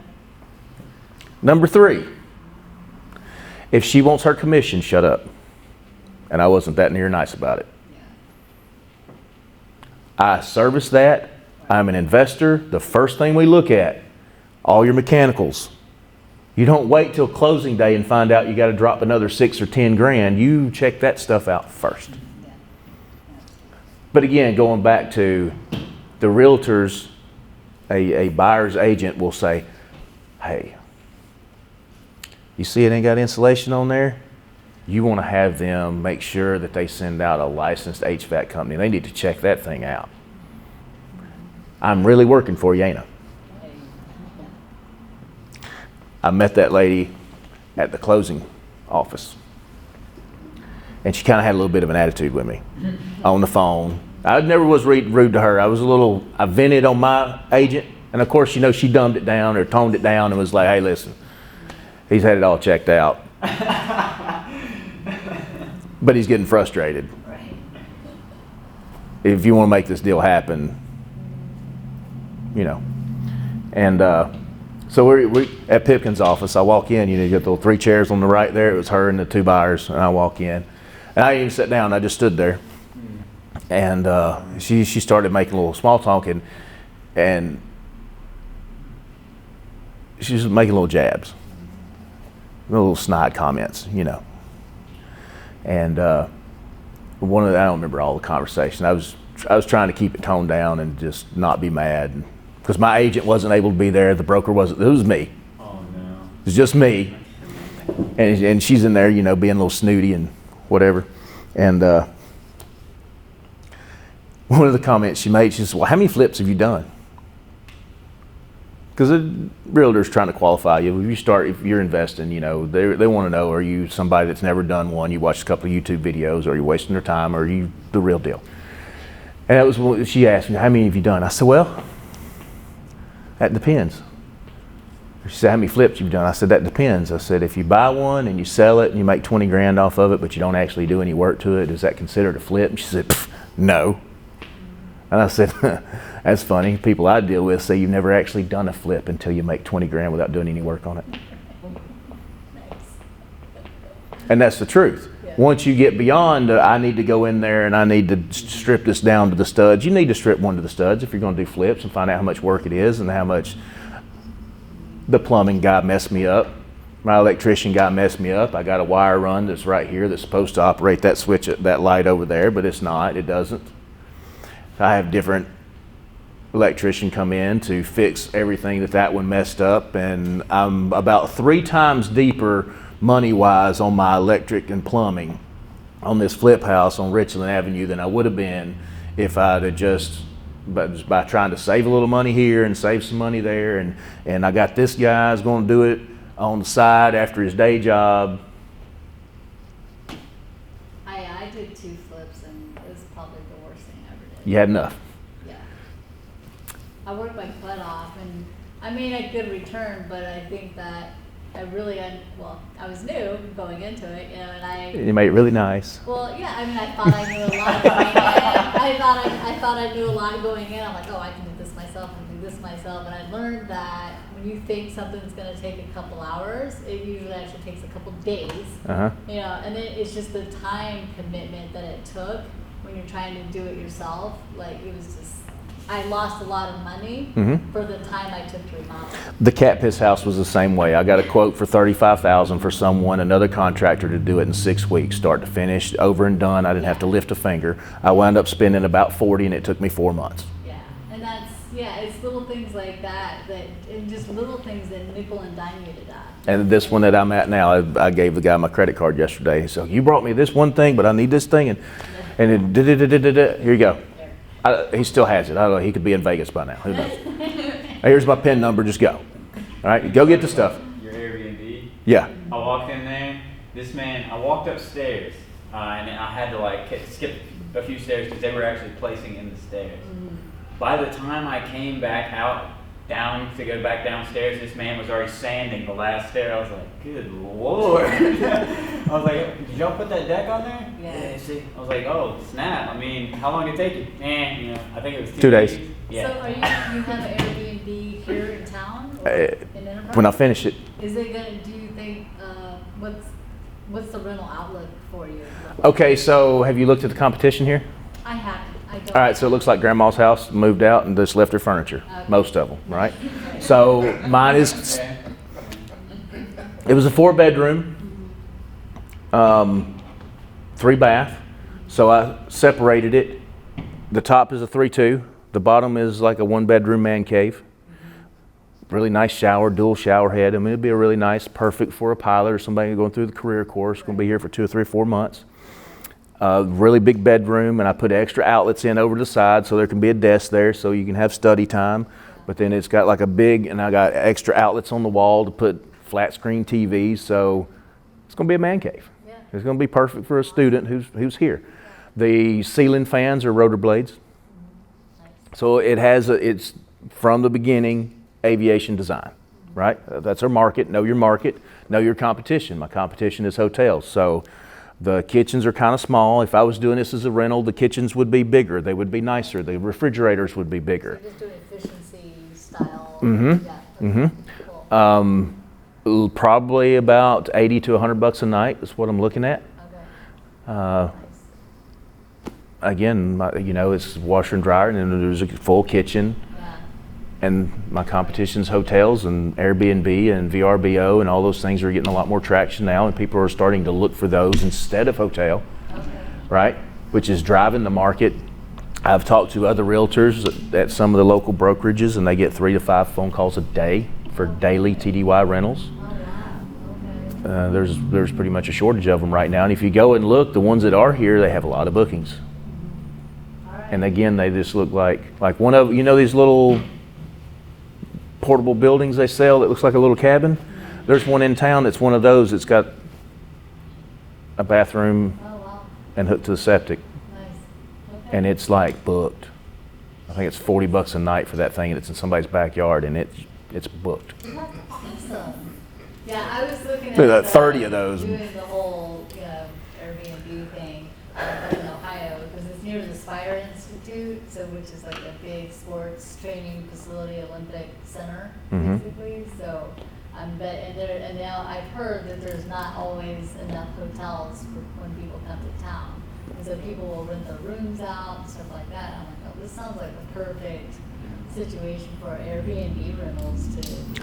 All you gotta do is go on Airbnb and look and see what's available. Yeah. right. So That's your research. It's that simple. Two-story that you're Mhm. doing now, that's a good use of a two-story. Yeah, yeah. People like me, they don't want two stories. Well, that's why my townhouses stay rented too, because they're all single story. I got the only ones that allow pets in town that are single story. Nice.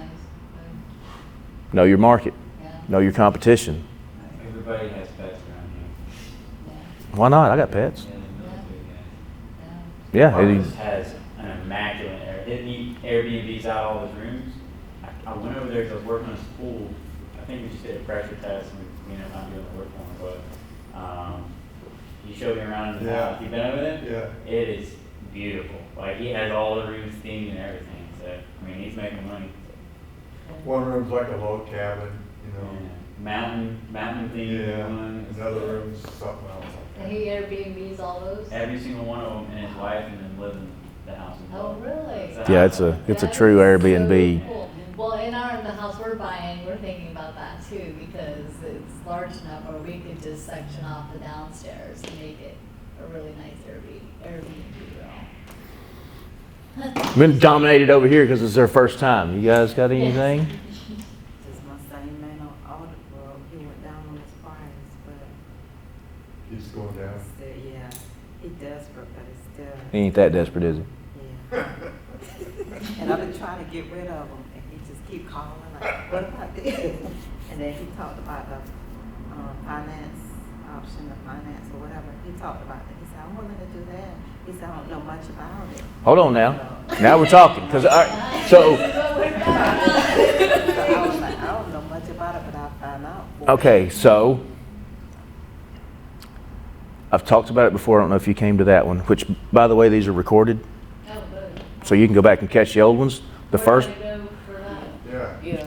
YouTube, my name. Oh, YouTube? Okay, Mhm. cool.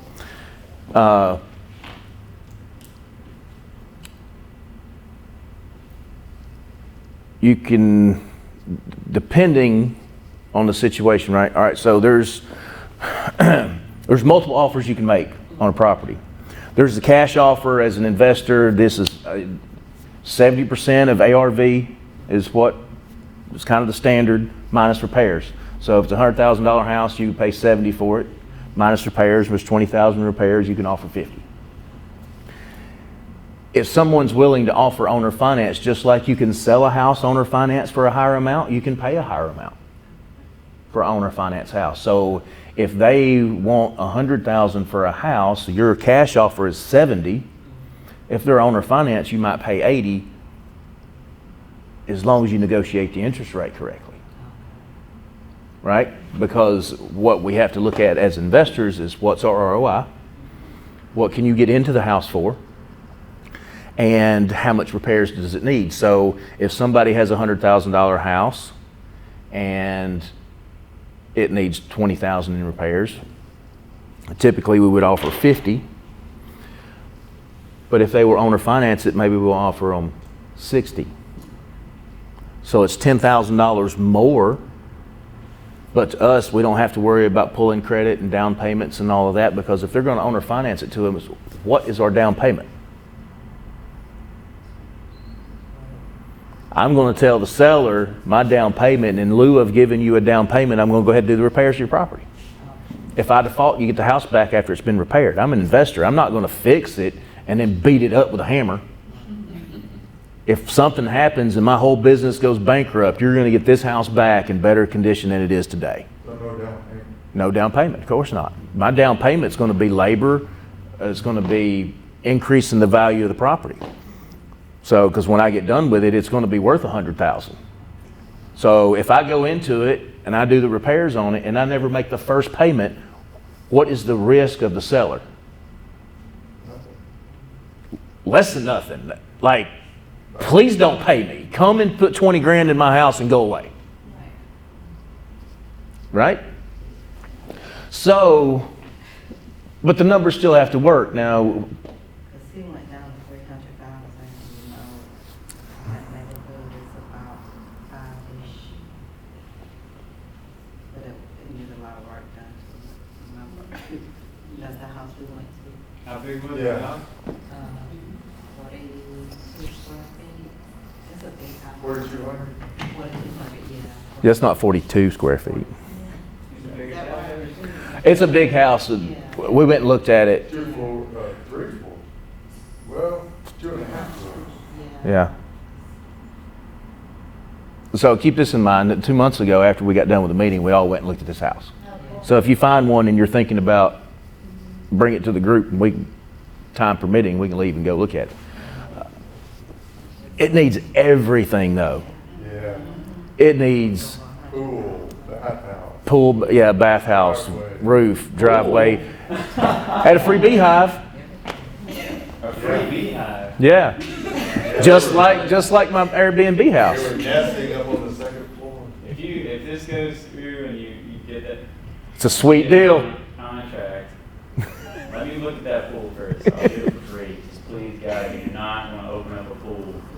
And I got investors down in Florida right now. We started working on the pool, and it went from us doing a line to their walls exploded over the weekend, and now they have polymer wall or plastic walls essentially busted in. I got pictures on my phone. I can show you later, but it went from us putting a liner that we already bought for their pool to we have to get their liner changed to a shallow end pool, so the whole pool's shallow.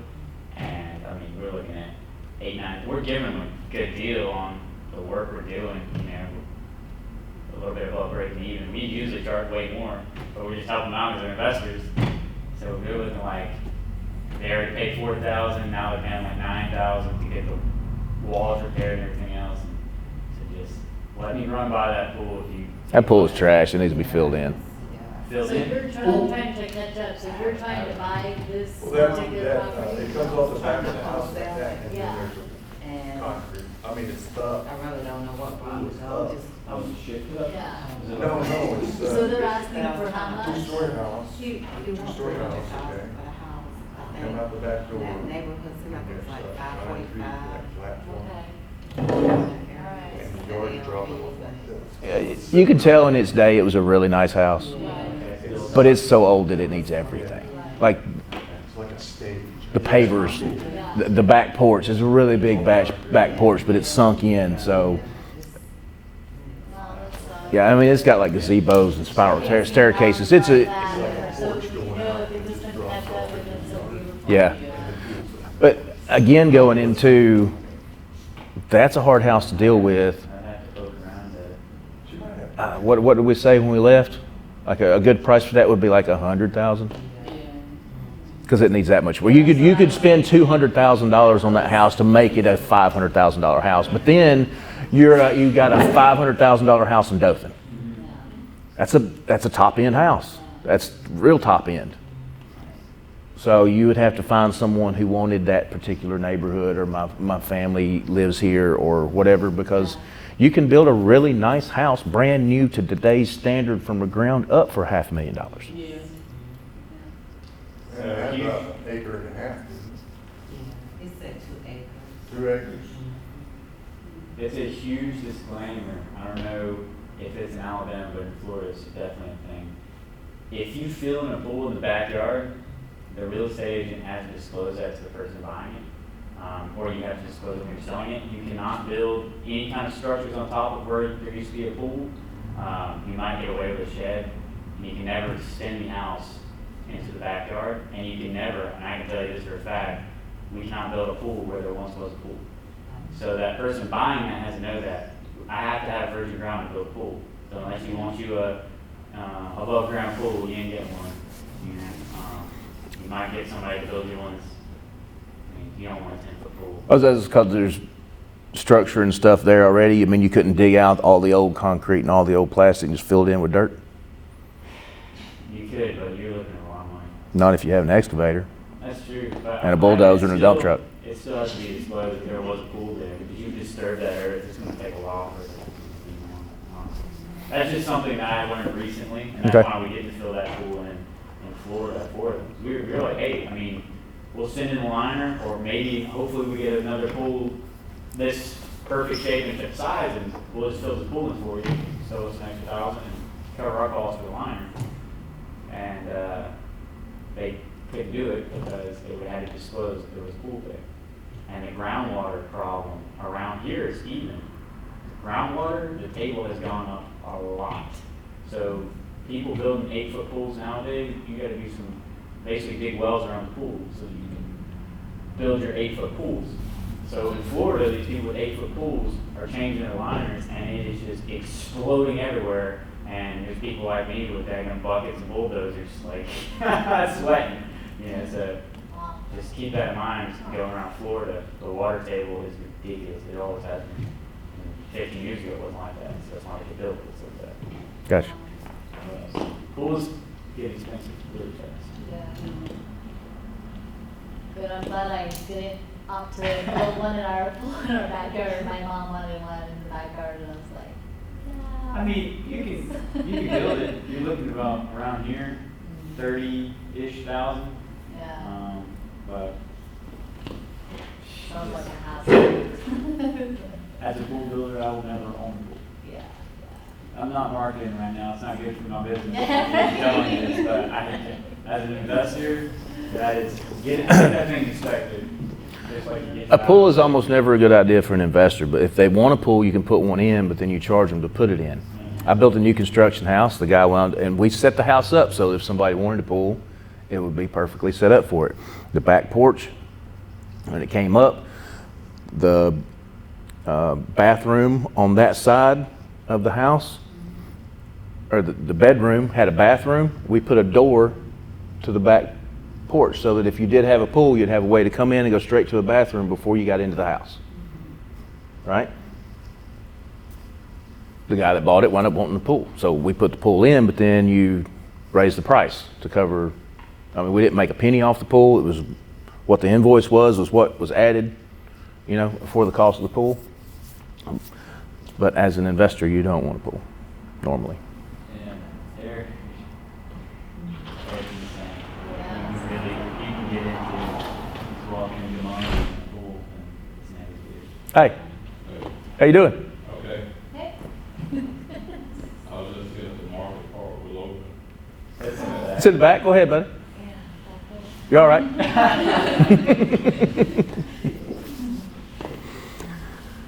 Can I ask a legal question? I'm not an attorney and don't claim to be in the legal. I'm just thinking like, I know you're not. So I'm 50. So if I did a legal, you know, owner finance for 30 years, that puts me at 80. Uh-huh. So what do I do for maintaining said amortization schedule and note for the person that's buying for me? Like, will I have to always maintain a lawyer to handle that? That gets recorded at the courthouse, just like yours now. Oh, okay, so just. You can be 90 years old and go and get a mortgage for 30 years. The bank will give it to you because it's going to be at the courthouse, and whenever you pass away, they get their money. Okay. No, it's see, and here's. I'm just throwing it out there. And, all right, so this was brought up also in one of the events that I went to and some of the books that I've read when a guy was looking for private money lenders, right? Because one of the ways to buy real estate, to skip the appraisal, the home inspector, jumping through the hoops, is to find people who have private money that they're wanting to lend. And there's a lot of them. 401k. If somebody has a 401k or a self-directed IRA, is a great way for someone to invest their money, and instead of getting a 0.5% interest at the bank, anybody that loans me money, I pay them 8%, right? So I use their 8% to secure the loan, and then I turn around and finance at 10. So I make 2% on what they lent me on the house in Ozark. I borrowed 30. I owner financed. I borrowed 30 at 8. I sold it for 59 at 10. So I made 2% on the first 30. I made the full 10% on the next 26 because I paid $3,000 down. So when you do the owner finance, it's a legal document. It's recorded at the courthouse with the amortization schedule. And what a lot of people get hung up on is And that gets recorded at the courthouse, every page of it. So this month, when you make this payment, this is what's left, this is what you owe, this is how much went towards interest, this is how much went towards principal. And next month, they need that to do their taxes. You need that to do your taxes. And that gets recorded at the courthouse. So like Enron, people talk about when you start talking about owner finance, and there's been a lot of real estate scams over the last 20 years or so, and that's why there's so much more regulation now. But this isn't an IOU. That's just normally not an IOU. What do they call them? A promissory note, right? So that's where the scam started coming in. Is people were saying, "All right, well, here's your promissory note. You give me $100,000, I owe you back $100,000 plus 8%. Here's your promissory note." That's different than a mortgage recorded at the courthouse, because at any time you can go, if you've owner financed it too, because this goes both ways. If somebody wants to buy a house from you and you're owner financing to them, how are they supposed to make sure that that house is there for them to buy? Right. It's recorded at the courthouse on both sides. Okay, so, I'm sorry, just let me wrap my head around this whole owner financing thing. So, I find a property, and let's say it's 20,000. So, do I use cash to buy said property and then take a bank loan out on the property after I've bought it cash-wise? And then sell it for owner financing at a higher rate? Is that what you're doing? You Or- could, but if you went to the class that I went to, you would think, am I being stupid or lazy right now? Okay, so not use my money. So I go to the bank and I apply for a loan to buy said $20,000 house, and then once I close on that house, then I can go and owner finance it to somebody, even though the bank still technically owns the title. Let me say what I would look at if I was in your situation. Right. I would look at doing a HELOC or a line of credit or something on one of your current properties and using that to purchase it so that there's not a lien against it. Okay, all right. So you have equity sitting. I would look at how I would take. HELOC I can use. You could even do a portfolio loan. Once you get to Ohio, you could start looking around. You build a relationship with The bank. Yeah. this FNB, whatever the bank that's right next to Hardee's on Rucker Boulevard here. Okay, that hasn't been there very long. I had another investor tell me that he deals with that bank branch, so in one of these other small towns, Geneva, I think it is. So here's how I started a relationship. I called the commercial lender and made an appointment. And when I went in to the appointment, what did I bring with me? 2 years of tax returns, my bank statements, my pay stubs, my balance sheet. And I walked in and I sat down and I set it on his desk and I said, heard good things about you guys. You're investor friendly, local bank. I'm looking to build relationships. Here's all my stuff. I don't have anything planned to buy right now. Right. I'm trying to set up my financing before. Okay, but here's what I've got. And I've done that with all the local banks. As a matter of fact, as soon as I do my taxes this year, I'll go by and talk to all of them and drop off my current, even though I'm not actively trying to do something, my current stuff is already there. The benefit to that is, I'll give you an example. I went to buy some land. I went to the bank. Here's the land. It was a foreclosure. I was buying it from another bank. Here's the price that I negotiated, and it was roughly 50% of the tax value, which tax value is usually low, and I half that. All right, it's the contract. And they said, all right, what do you want to do for down payment? I said, well, I'm a little cash tight right now, but I've got all this equity. Can we use equity in some of my other properties for the down payment? Sure. Banks don't mind, local banks especially, do not mind at all putting a lien against some of your other property that you own free and clear. Right. Just put a lien against it. Yeah. Don't have to take out a loan. You don't have to do an appraisal. You don't have to do any of that.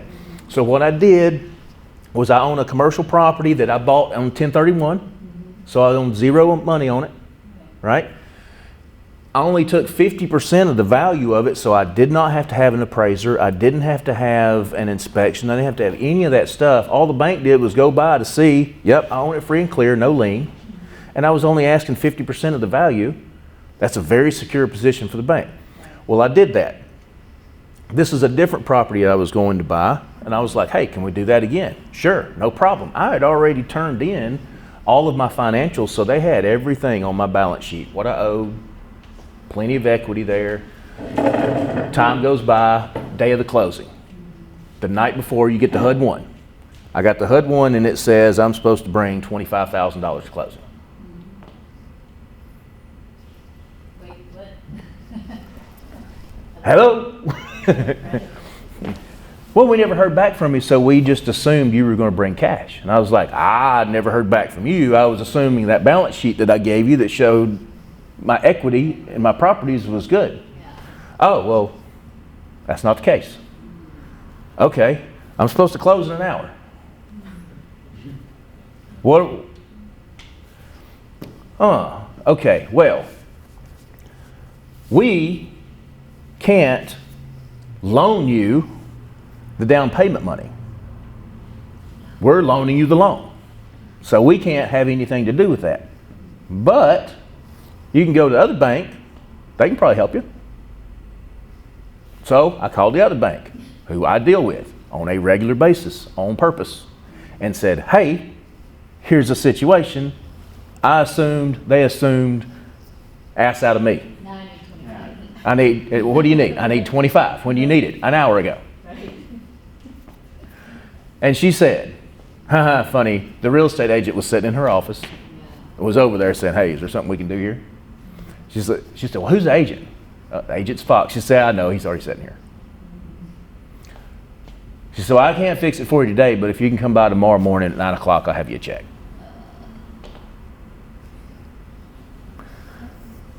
$25K and a phone call. Good. But that's building a relationship. So you could portfolio and get a bank to just give you money on all three of them combined. Or you could start building a relationship with a local bank in Ohio and say, hey, here's what I have. I own all of these free and clear. If something happens and it's a $200,000 house and I can pick it up for 50 grand, but I need that 50 grand tomorrow, can you do it? Right. Well, maybe we should give you a line of credit on these three properties for $100,000. We'll just let it sit there and then you don't pay interest on it if you don't need it, but when you need it, you get it.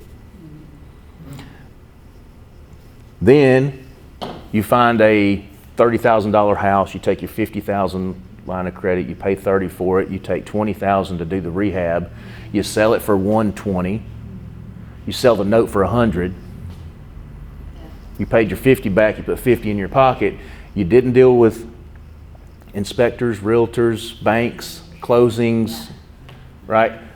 The closing I did on Thursday, I sent an email the previous Wednesday and said, hey, can we close this next week? And because all he had to do is the title search, we didn't have to do all right, fill out this big, long, lengthy application, and then we have to wait 72 hours in case you change your mind, and then we have to request this, and then we have to lock in the interest rate of this, and then 10 days before you get the appraiser to show up, and then it's another 10 days before the report comes in, and a 60-day closing, you can close in a week. That's what, if I was in your shoes, I would look at how and what local bank is investor friendly and can make your money liquid when you need it, and have them just say, I'm an investor, here's my properties, and this is only going to be for investments. Right. I'm not buying a car with this. This is going to be, I'm going to use it to secure another property, and then I may flip it, just depending on the property. And that's what I tell everybody that either wants to do business with me or the banks or whatever. What's your exit strategy? It depends on the property. If it's a quick flip, then that's what the property is. It's a quick flip. If it's a buy and hold and an owner finance out the other side, then Right. Okay. being liquid is what I would. When's the next time you're going to Ohio? We're closing on April 1st, so You're not going between now and then? I don't think so. Well, we'll go 3 days before closing to do the final walkthrough and make sure everything was repaired that we requested to be repaired. So, I would Google, yeah. and then I would search out some investors, Mm-hmm. find a local REIA. I would try to work your closing, see if there's a REIA going to be going on, and go in there and say, who do you use? Who do you use? Who do you bank with? Who do you bank with? Who do you bank with? And Yeah, this is kind of why I joined this Uh-huh. group too, so that when I go up to where I'm, plan on living, I want to either join a group or start a group so that, I think collectively people work better together and you can pool money, you can make a lot of stuff happen, so. Mhm. We've done deals here in this room. That's great. Yeah, good for you guys. That's awesome. Love it. So what is that again? You take to the bank 3 years of tax returns? I take 2 years. 2 years? I take everything that they would request if you were buying a house. Well, Oh, I'll tell you right I now, walk they're in with it. asking for 2 years according to Wells Fargo. It- You're set though. If you take everything that you just did with your loan process, put it in a folder, I mean, the next one, it's just Yeah, What- ridiculous. and I do, I have it all ready to go. And, okay, so I went to that bank, right? Yeah, And I sit down and I'm and I give him all the stuff, and he said, okay. He said, you have a contractor's license? I said, no, I'm an investor. He said, we typically don't lend to people that don't have a contractor's license to do this type of work. I said, okay.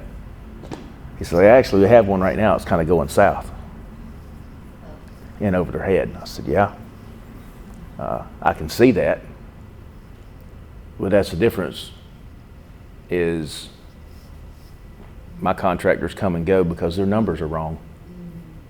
I got 3 quotes from 3 different contractors the other day that range from $60,000 to $120,000, all for the same job. It's a $90,000 job. right. I already know it. I've done enough. I know it's a $90,000 job. The guy that gave me the $60,000 quote, he's just trying to get the job, and once he gets in, he's going to give change order. I didn't see this. I didn't see this. I didn't see this. The $90,000 quote is about on point. The $120,000 quote, the guy thinks I'm making too much money. He knows I'm an investor. He's trying to rip me off. He said, you let me know when you get ready for some money. Yeah. Good. Awesome. Because I know Yeah. it's my money, it's my risk.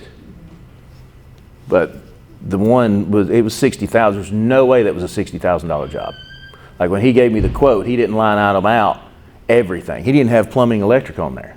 I said, what about that? Well, that's already calculated in the framing. That's right. And that's what I told I said, here's my stats, here's the amount of deals that I've done. I've closed more deals in the last year than most real estate agents in this area, Awesome. right? I'm not trying to brag, I'm just saying I've just done a lot of transactions. I count it twice. If I buy it and then sell it, that's 2 transactions to me, because I don't sell all of them. Some of them I keep, some of them turn owner finance. It just depends on the property and what condition it's in, how much work it needs. And going back to the guy that teaches that class, he said, I'm allergic to 2 things, working and paying taxes. I like it. If I can use my brain, make money, and not pay tax, that's what I want to do. And that's what he was talking about. If you're using your own money, the first thing that they said in that one class I went to, how many people here are investors? And a bunch of people raised their hand. How many people in here have done a flip? How many people use your own money? Yeah. How many people did it yourself? Yeah. Congratulations. All wrong answers. You're doing it the worst way possible. It's good to do it again in the beginning, to get in there and do one or two and realize that that one thing you thought was going to take an hour or two takes 2 days. Yeah. It's good to know that, because you can tell when the contractor, just like I did, if I would have went and bought that property and took that $60,000 quote and did my numbers based on that $60,000 quote, I would have lost. Most people, especially when you're getting started, you can't afford a $30,000, uh-oh. They'll put you out of business. Then you ruin the relationship with that bank or whatever. I heard you say it earlier. You didn't need the money, you've got cash reserves, where if the people that you're working with defaulted, you can still make the payment. And that's where you have to be. Yeah. And I'm ready to recover if I have to. exactly. But That's what I'm building. I would like to not use my money. Yeah. So Yeah. ideally, everybody's like, oh. So anyway, yeah, that's why I'm here, is trying to figure that out. I would say your probable next best bet is start a relationship in Ohio with a bank and decide if you are going to go into owner finance. If you do go into owner finance with those, then that's a different sort of income. You could sell the note and have cash, or you could put lines of credit on them. If they're owned free and clear, most banks will give you 50% of value as just a line of credit without much hassle. Right, okay. If it's a $120,000 house, they should open you a $60,000 line of credit, no big deal. Well, that's good to know. I mean, for me, I'm looking at monthly cash flow. I'd like to cash flow more monthly. So, I'm fine with doing multiple owner finances, buy, rinse and repeat, but do the owner financing thing instead, so that you have that cash flow constantly coming in. So, And it's flow that you can keep. yeah. And then Yeah. I have a software that will pull up pretty much anything that's been filed at the courthouse. Divorce, pre-foreclosure, bankruptcy, liens. That's a good source of leads, where you can go and find leads before they show up on MLS, and you can find people that are motivated. Yeah, that's cool. Right? That And those, software that does that? You have software that does that? Oh, cool. what is it? PropStream is one of them. PropStream is one of them. There's several out there, so Is go. that a paid service? Yeah, all that stuff is, yeah, you gotta pay for everything. You said P-R-O-P. Stream Okay. is one of them. Driving for dollars, just driving around and looking. There's an app called Deal Machine. I heard that on the BP podcast. No. Yeah, they're in Oh, yeah. pretty tight. Podcast. Deal Machine is cool because you drive around and see, when I first started driving for dollars, you drive around, you see a property, you don't want to look suspicious and stop and writing stuff down. So with Deal Machine, you drive, you see a house, you look, all right, here it is, you pull it up, it just GPS locates you, right? And you make sure that it's showing that you're on the right property, not one the wrong way or something. You stick your phone out the window, you take a picture, and you can click a button and it'll take that picture, put it on a postcard, and mail it to that owner. That's fantastic. Do you want to sell this house? Wow. So that's a postcard, which postcard is a very low rate of return, and you can get into skip tracing and then trying to call them and text them and ringless voicemail, and I've got all of those things, and those things work. They'll make your phone ring, won't it? I think we sent out 500 ringless voicemails and got like 80 return phone calls in one day. Wow. That's pretty Oh yeah, I was like, Yeah. all right, ready? Go. Phone ring, Hey, you turn it on, within 2 or 3 minutes, phone rings. Oh, wow. talk a little, get another phone call. In the middle of a phone call, you get another phone call. Yeah, that's the challenge with those, and with scaling, I've got well over 1,000 leads. Yeah. But when you get ready for that and you turn that faucet on, you got to be able to have that cup under it ready, Yeah. right? You got to be sitting there ready. You got to have somebody on the phone. You got to have a computer pulled up, because that program is sending out these voicemails. And then, so on your cell phone, it shows up as missed call voicemail. A lot of people don't even listen to the voicemail. They just call back. Yeah. Hey, I just missed this call. So you can't go, oh yeah, hey, who are you? You just called me. What do you mean, who am I? Right, right. Learning curve, first 5 minutes, figure it out. That doesn't work. So you have to have the computer up. It helps to have a couple of people sitting there, have the computer up, have it on. When the phone starts ringing, you start typing in that phone number, search, let it find it, and then when you answer, hey, is this Lori? It's a whole different conversation Right. than, yeah, I just missed this call. Yeah, well, who's this? You just called me. son of a Then you get that sometimes. It's part of it. So that's all scalable, and that's stuff that I'm ready to get into. But that takes a team of people, and it takes work and being there and being ready. And you set that to run for all day, and you got to have somebody there all day to catch that call. But I mean, then you're talking more calls coming back to us in a day than it would take for you to get in contact with people in a week of calling if you called all day every day. That was, if you follow Max Maxwell, it's all of his stuff. There's REI Rail, there's Voice Logic, there's, what does he use? Lead Source, I think. I can't remember. Anyway, you buy the leads from one place, you have them skip trace at another place. You pay per lead and you pay per skip trace, and then you pay to have the voicemail dropped, and then you have to have somebody sitting there waiting to answer the call. So it's a multi pieces to the puzzle, and it costs a lot of money, but it's pretty cheap if you're able to field the calls and go handle the deals, and then go look at the houses, close the deals, whether it be a wholesale or whether you keep it or owner finance. But the ones that's really going to work good when you start dealing with the owner finance and all that is the people who are in an emergency and they need to sell. They're about to lose their house, or they're moving out of town and they can't afford to make both payments. And if you can go in there and solve their problem, you may pay a higher amount. Some of the guys that I've worked from will teach you how you can pay full market price for a house, pay whatever they're asking, based on the financing. If they owner finance it to you, if they bought it 10 years ago and they can owner finance it to you for what their payment is, you can rent it or owner finance it out the other side at $200, $300, $400, $500 a month more. Get them out of the problem of not being able to sell it, and then you're making money in the middle. But if it's worth $150,000, you might pay them $150, or if they owe $150 on it, you agree to pay it off. But over time, at the same rate, I've got one right now, and we're probably got to wrap up pretty soon. Yep. So I got a call from a friend of mine, a referral that referred and said, hey, I know somebody that deals in real estate might be able to help you out. This lady calls. They had a renter. First renter they had didn't pay rent for like 6 months. All right, first mistake. If they don't pay, get rid of them. Evict them, right? Don't let it drag on and drag on and drag on. If they're not paying, just evict them. It's cheaper in the long run to pay the money, because they went 6 months without getting paid. And when people don't pay the rent, they typically don't take care of the house anyway. So you're better off, if they're not paying, just get rid of them. Those people finally left. They got somebody else in. They were paying.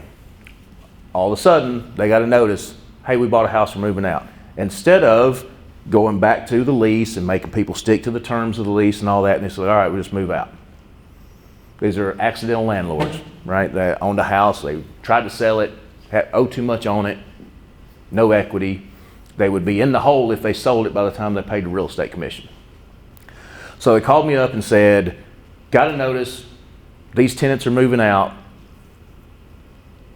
I'm due in 2 weeks.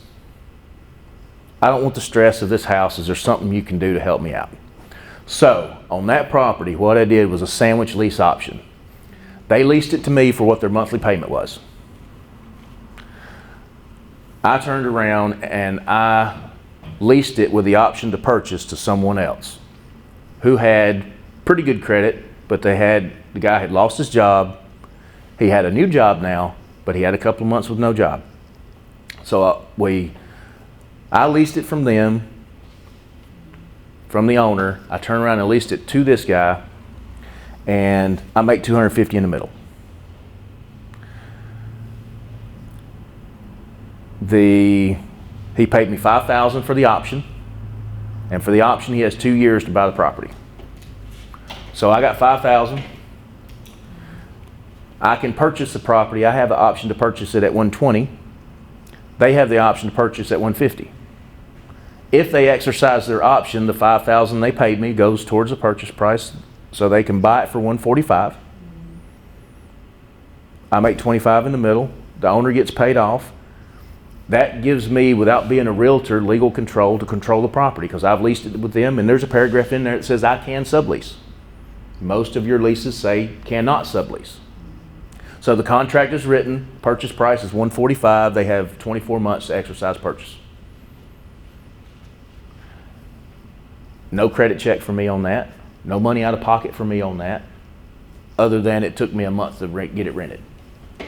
I did. I got a question right there. So when do you said the person you get the house from, you ask them to lease it to you. Uh-huh. When do you take that lease on? You take that lease on before you get a buyer? Okay. Or good question. I'll tell you what I did. And then hope that you get a buyer. I'll tell you what I did, and then I'll tell you what I learned at the next class I went to. Okay. What you can do. What I did was exactly what you said. I signed the lease, and I was responsible. Regardless if I had a tenant or not, I was responsible to pay the $800 a month, and that was 1 or 2 months I had to make that payment with no money coming in. Now, when I got the option fee, I recovered that money plus some. You can also do, which I learned at the next class I went to in Atlanta, a performance-based lease. That says, I agree to lease the property from you and turn around and release it to someone else. But if I don't find someone else to lease from me, I don't have to pay you. Isn't that like subject to the same thing? Nope. This is a lease. This is a performance-based lease. So if I don't find a renter, I don't owe the lease payment. And if you've got a seller that agrees to that, because look at this. She lives out of town. She lives in Nashville. She was 2 weeks away from delivering her first child. She didn't want the stress. She didn't want the headache. The people gave notice they were moving out. She had no lease. She had no tenant. She was about to have to pay that $800 house payment, regardless if I'm in the picture or not. So how long do you hold them? How long do you hold them to it like a real estate agent? Like do it for 6 months, list them for 6 months, right? The lease that I have with them is for 2 years. Oh, shoot. I gotta go. We all do. 1 o'clock. I didn't realize the time went that fast. It does. These are supposed to be 2 hours, and they typically drag to, I mean, don't drag. They just blow through. It's 2 o'clock. Go ahead. When you got the house from, said, okay, I'm gonna lease it, what'd you call it? Leasing. Performance. Performance-based lease. Performance-based lease. So if you don't find a leasee, then you don't buy the house, is that right? I don't have to make a lease payment. You don't have to make the lease payment. Correct. How long do you hold them in that situation? I mean, you don't want to hold them there like 3 or 4 or 5 months and say, well, I haven't found anybody yet, so they're still waiting to. Well, here's the thing.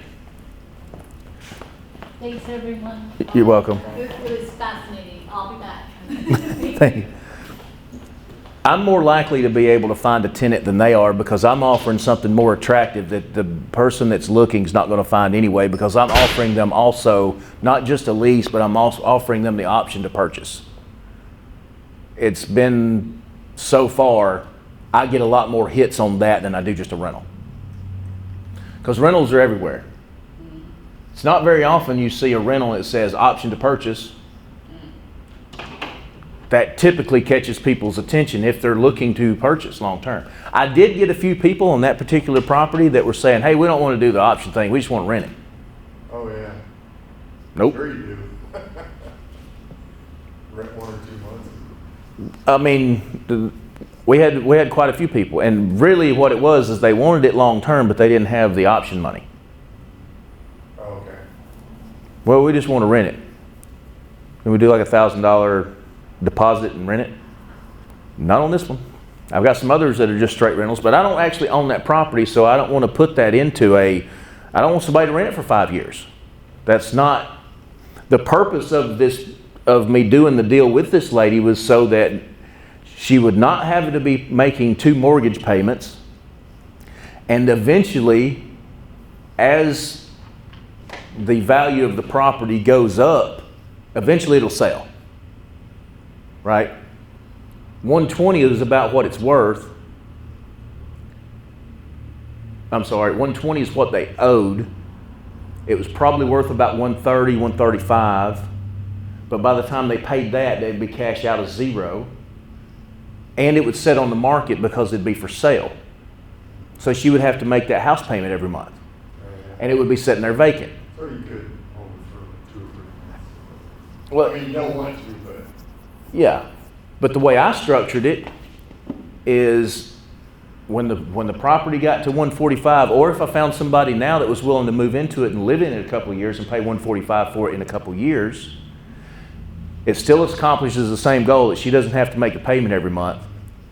Whenever they do decide to purchase, they purchase at 145, 25 comes to me, 120 goes to pay the mortgage off. Now every month, as the payment is being made, their mortgage payment goes, or their balance goes down. So she started at 120. That was over a year ago now. And this is not a new house. I mean, the guys had the house like 10 years. So there's a significant amount of money every month going towards the balance. The reason why it was, the balance is so high is they remodeled it a few years ago. And I mean, they did a really nice job. Walk-in shower, and this was a 3-bedroom, 2-bath, older type house. But they completely redone it in like 2016 or something. Nice stone work in the bathroom, jacuzzi tub, separate walk-in shower, redid the whole kitchen, granite countertops, new cabinets. A really nice job redoing. And so you were gonna lease it from her for so much a month and how many years? Okay, I've got a 2-year lease and I've got an option to renew it. 2 years, okay. And I can have an option to renew. And did you have a price to pay it off? 120. I have the option to purchase at 120. 120 and 2-year lease. With the option to renew. Yeah, with the option to. Because again, when you're talking about someone who can't get financing right now, and a lot of people say, well, I'll get my credit fixed in 6 months. Probably not. It's probably gonna take a year or 2. If ever. So that's why their lease is a 2-year term. You've got 2 years to get your credit fixed. Now, does that mean I'm gonna kick them out in 2 years? It depends on their credit. If their credit score is exactly the same or worse 2 years from the date that they moved in, then not renewing because they're never gonna buy. They're just not paying their bills. So it depends. It's written in the contract, I legally have the right to kick them out. Your lease is up, just like with any other lease. This is the time period of the lease. Either party can cancel the lease at the end of the lease and not renew. Both people have to agree to renew in order for it to be renewed. I can say, no, you haven't paid your bills. You haven't done what you said you were going to do. You need to move on because I need to find somebody that actually wants to buy this house.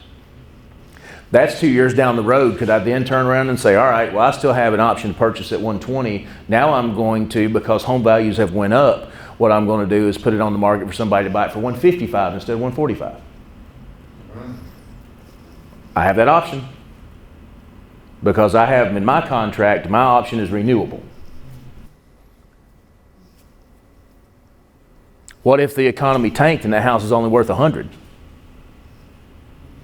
Well, I have an option to purchase it at 120. Does it say a requirement to purchase at 120?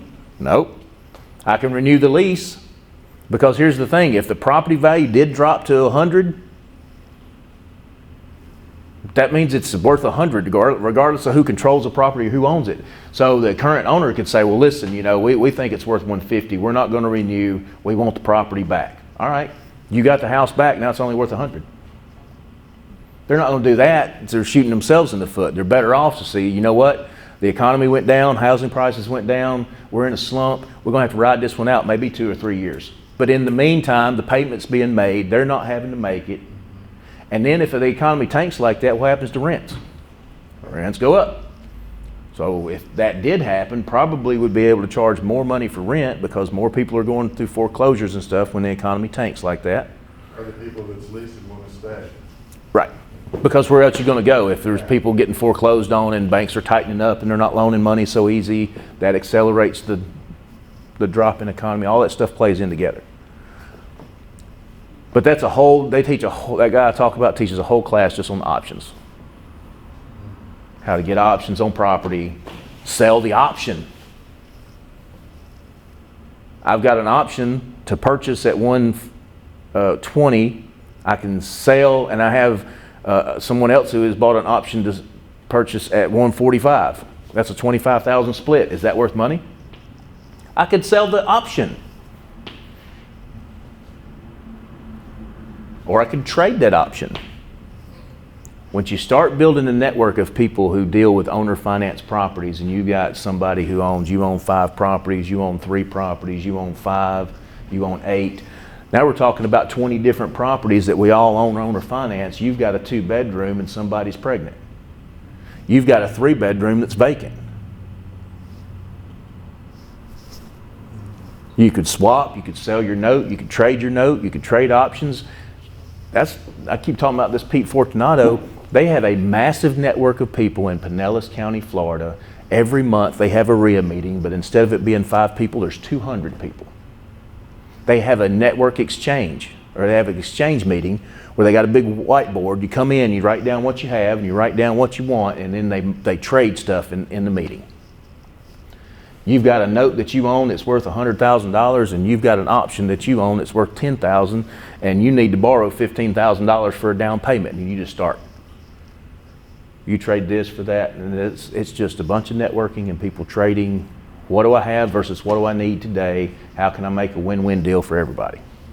And when you're dealing with owning notes and options and lease options and all those things are currencies that can be traded just as much as you can trade a $100 bill.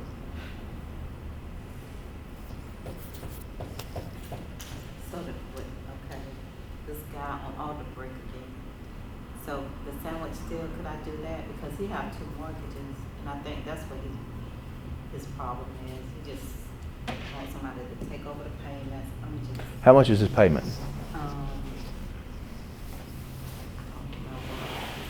Here's going to be the challenge with that. It's a $300,000 house as is, and it's not really livable where somebody would want to pay $3,000 a month to live there. Yeah. Right? That's why these smaller houses really work better. A $50,000 house, you can do this all day long. Right? You can find somebody who has credit that's kind of crappy right now and they can get it fixed, or what if they don't?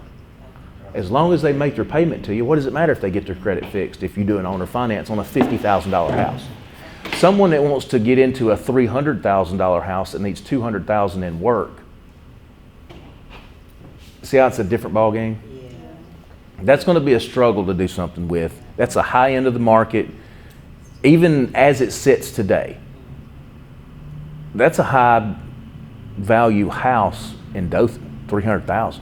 That doesn't. You can get a 2,000 square foot house with granite countertops and marble floors and new construction. What's the deal with you? No. It's my contractor. Oh, yeah. Yeah, probably try to hustle up some work this evening.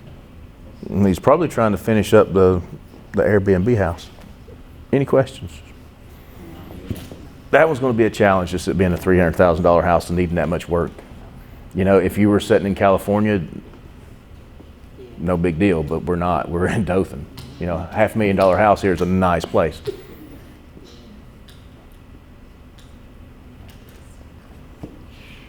Above my neck right now, trying to stay small and quick deal kind of deal. You know, like I don't know, those smaller houses. Once I seen that Troy, all those Troy houses, they were beautiful, but So much work. And that's just what she's talking about is kind of similar. It's a big house. It could be great, but you could spend so much money. And if you get in there and find termites to eat that place up, boom, you just lost 50 grand. I don't know how to text you. Without remembering. Plus, he still have that one on Eastwood too. He went down, I think it was 90, he went down to 75 on there. The one on Eastwood, I think we talked about too. I told him not. Is that the one we pulled up on the map? Yeah. Yeah. and what you texted me to say. He need to be about 50. 65, I think. So he need to be about 50 on there. If I remember correctly. Now, see, now you're getting down into 65. If he's willing to do some owner financing on that one, now you might be able to make something work there. What would that rent for? He already have a tenant there. How much are they paying? 600 Okay, so that's a $60,000 house. 1% rule. For paying $600 a month, your cutoff is 60. You would have to get it cheaper than 60. Yeah. What's the numbers on that? Let's run that through. Yeah, it's whatever works. Where's Harvey? He's in, Milton. Oh, it's his wife. Yeah, they're in the church right now. He's done with it. No. That makes sense. He's gonna keep doing his Airbnb.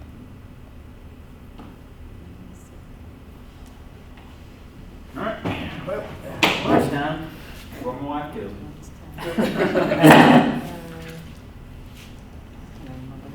It's 962 Eastwood. Eric Colby. All right, so 60,000. Here's one free. Yeah. If he financed that to you at 5%, your payment would be $322 a month. You're looking at some houses in Troy. Now, if you could owner finance that for say 70 I have a partner as well.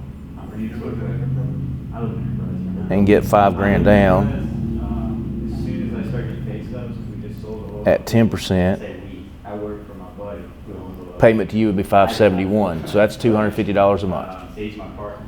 See how you can turn that into 250 positive cash flow? You have zero money out of pocket. You got 5,000 as a down payment. 571. So, all right. So let's just take these numbers right here for an example. 571. That's not including your taxes and insurance. So you're looking at about 650. It's already rented for 600. Could you go to that person that's living there and say, "Hey, listen, I know you've been paying 600 a month, but here's the deal. I'm buying this house, and I want to know you want to buy it." Yeah, I go to Harvey's. Well, yeah, I've been living here for 3 years. I'd like to buy it. Would you pay $650 a month if you were to own it instead of paying $600 to rent? Okay, so if I. Is it worth $50 a month more to you that you're going to own this instead of rent it? Well, yeah. I mean, what do you? It's a $50 increase for them, but now they own it. Now we're trying to move, or we're trying to move towards Troy. You see what I'm saying? Yeah. But all it is, all right, so he's got to finance it to you. In Troy, At what did I say? What interest rate? I am very 5%? involved by the bourbon, and I So- want to do at least one bird. Offer. Bird? Say, look, it's renting for $600 a month. That means it's worth $60,000 maximum. You buy it, like you're gonna flip it. So here's my maximum offer, $60,000. But you have to finance it to me 5%, 30 years. Something depends on, they just have a name for it now.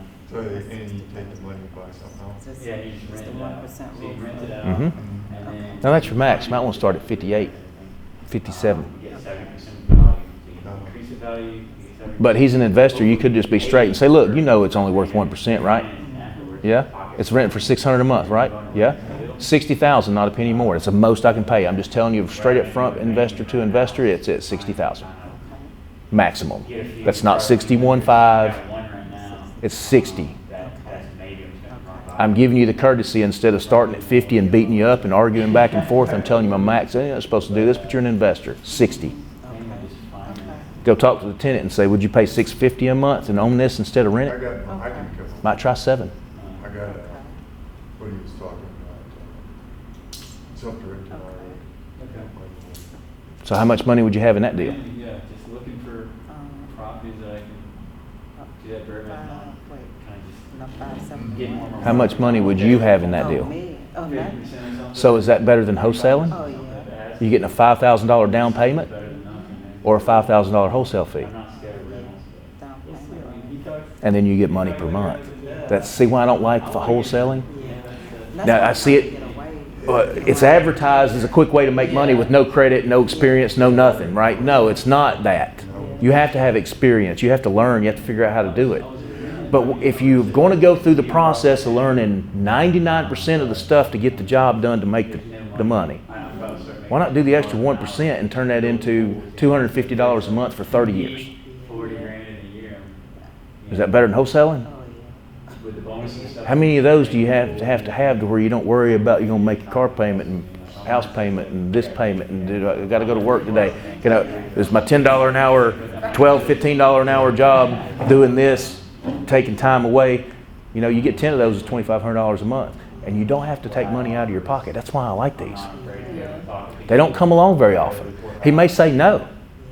Like just getting a property service, I'll tell my service But if he, that's what I'm looking at. Now, if he dropped from how much on the other house? 90, 75. I'm talking about the other house. The other house, shoot, it was in the 400s, now he's 300 now. So he's already cut $100 and something thousand off that other house. So you tell him, do this deal with me. Maybe I can make something happen like this on your other property. Let's start small. Okay. He wants to start small with you anyway, so you can prove yourself. Because he keep calling me, and our contract was over. He was like, I'll write another one, let's do another one. He called me the other day. See if he'll come off 15,000 more off that one and tell him, we make this deal happen, I'll see about your other houses. But I'm starting small. We got to start somewhere. Okay. Do that. And then if he accepts it, then you need to send me a message. Okay. Because the way you market that property after you is a make it or break it. Okay. Right? He made the same mistake. I sat in here in the class 2 months ago or whatever it was and said, whenever you own or finance a house, what you have to do is when you post it on Facebook, post owner finance, slow credit okay. Right?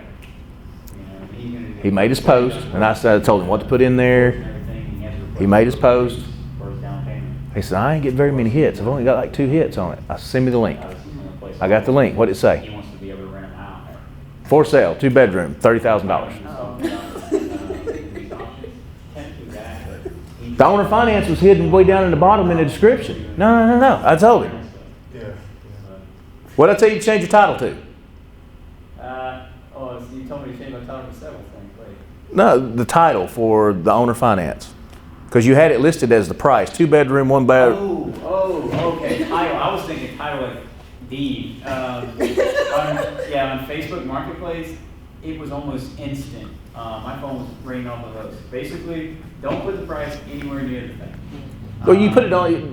Yeah, go ahead. Yeah, I messaged the price later on. I guess you can put it in the description. Put it in the description, but don't start with that. You're going to start with owner finance, Yeah, owner finance. slow credit okay. What does that say? It's okay if you're in the 600s, high 5s. It doesn't say bad credit, bring me your junk. Slow credit, something's happened, divorced, you got moved, job location, hurricane, you lost your job for 2 months. Slow credit okay. That gets them to read the description, because here's the other thing you don't want. You don't want 150 people say, is it still available? And you go, yes, it's still available, and they don't even answer. Yeah. I want to grab their attention with the headline, and then I want them to read down to the bottom of the description. Then after they've read what's in the description, then I want to talk to them. If they're not going to take the time to read the description, I'm not going to owner finance you a house. You got to look at the give and take here. I'm going to let you move into my house and finance it to you, which, by the way, a bank will not do. Otherwise, you wouldn't be contacting me. But you don't have the time to read 1 paragraph. No wonder a bank's not going to finance you. You're too lazy to fill out an application. Yeah. That's the red flag. If they ask you questions about what's in your description, I just ignore them.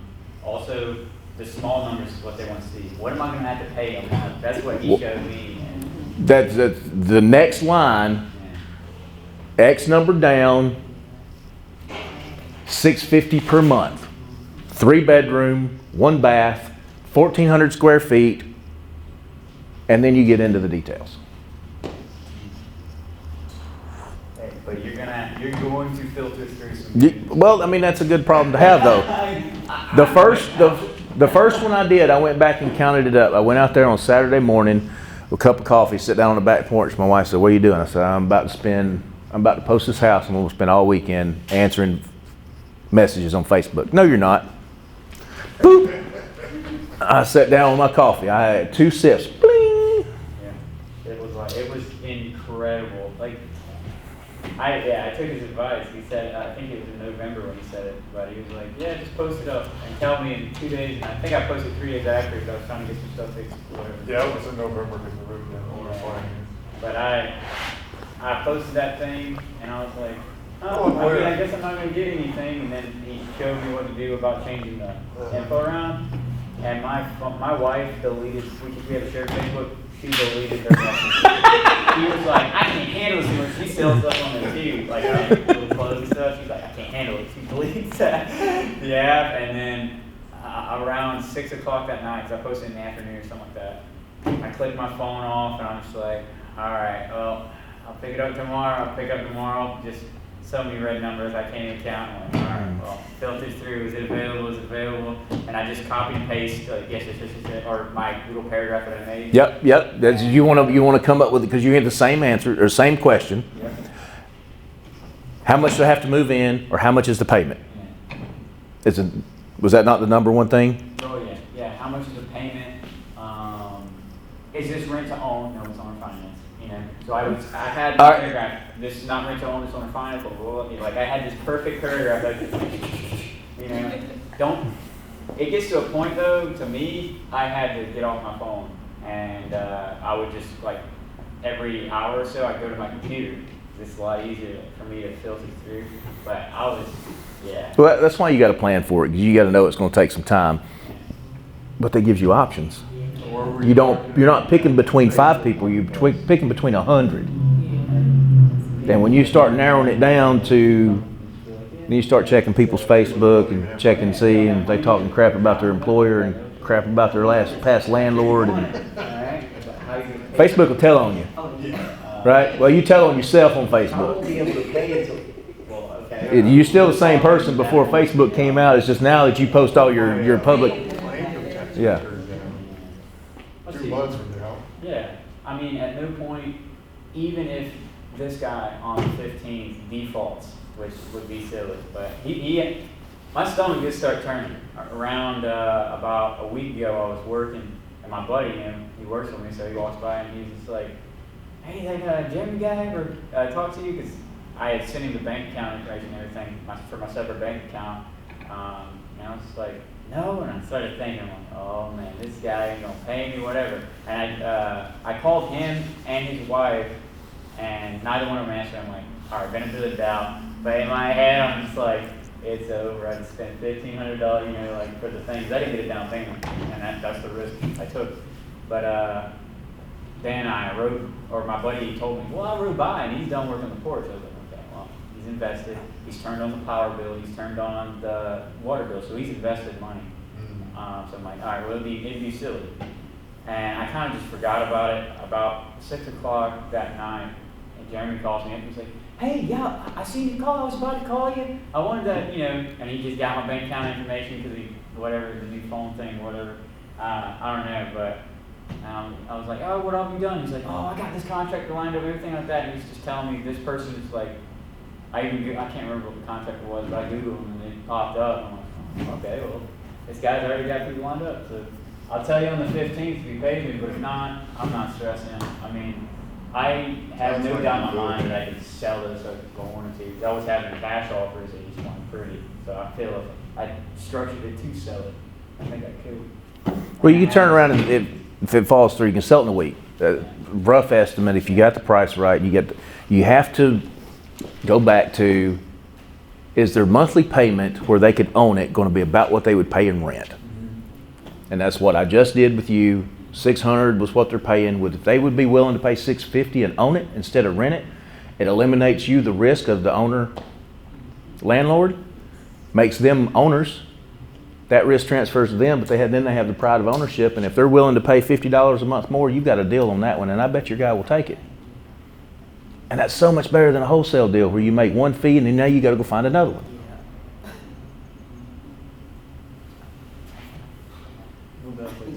That's my favorite deals. Ever since I've learned this, I've tried to do my townhouses. I've tried to owner finance them. They're just a little bit too high money-wise. A couple months ago, or whatever it was, I said about $80,000 is about the max you can go on owner finance, and these are $100, $110.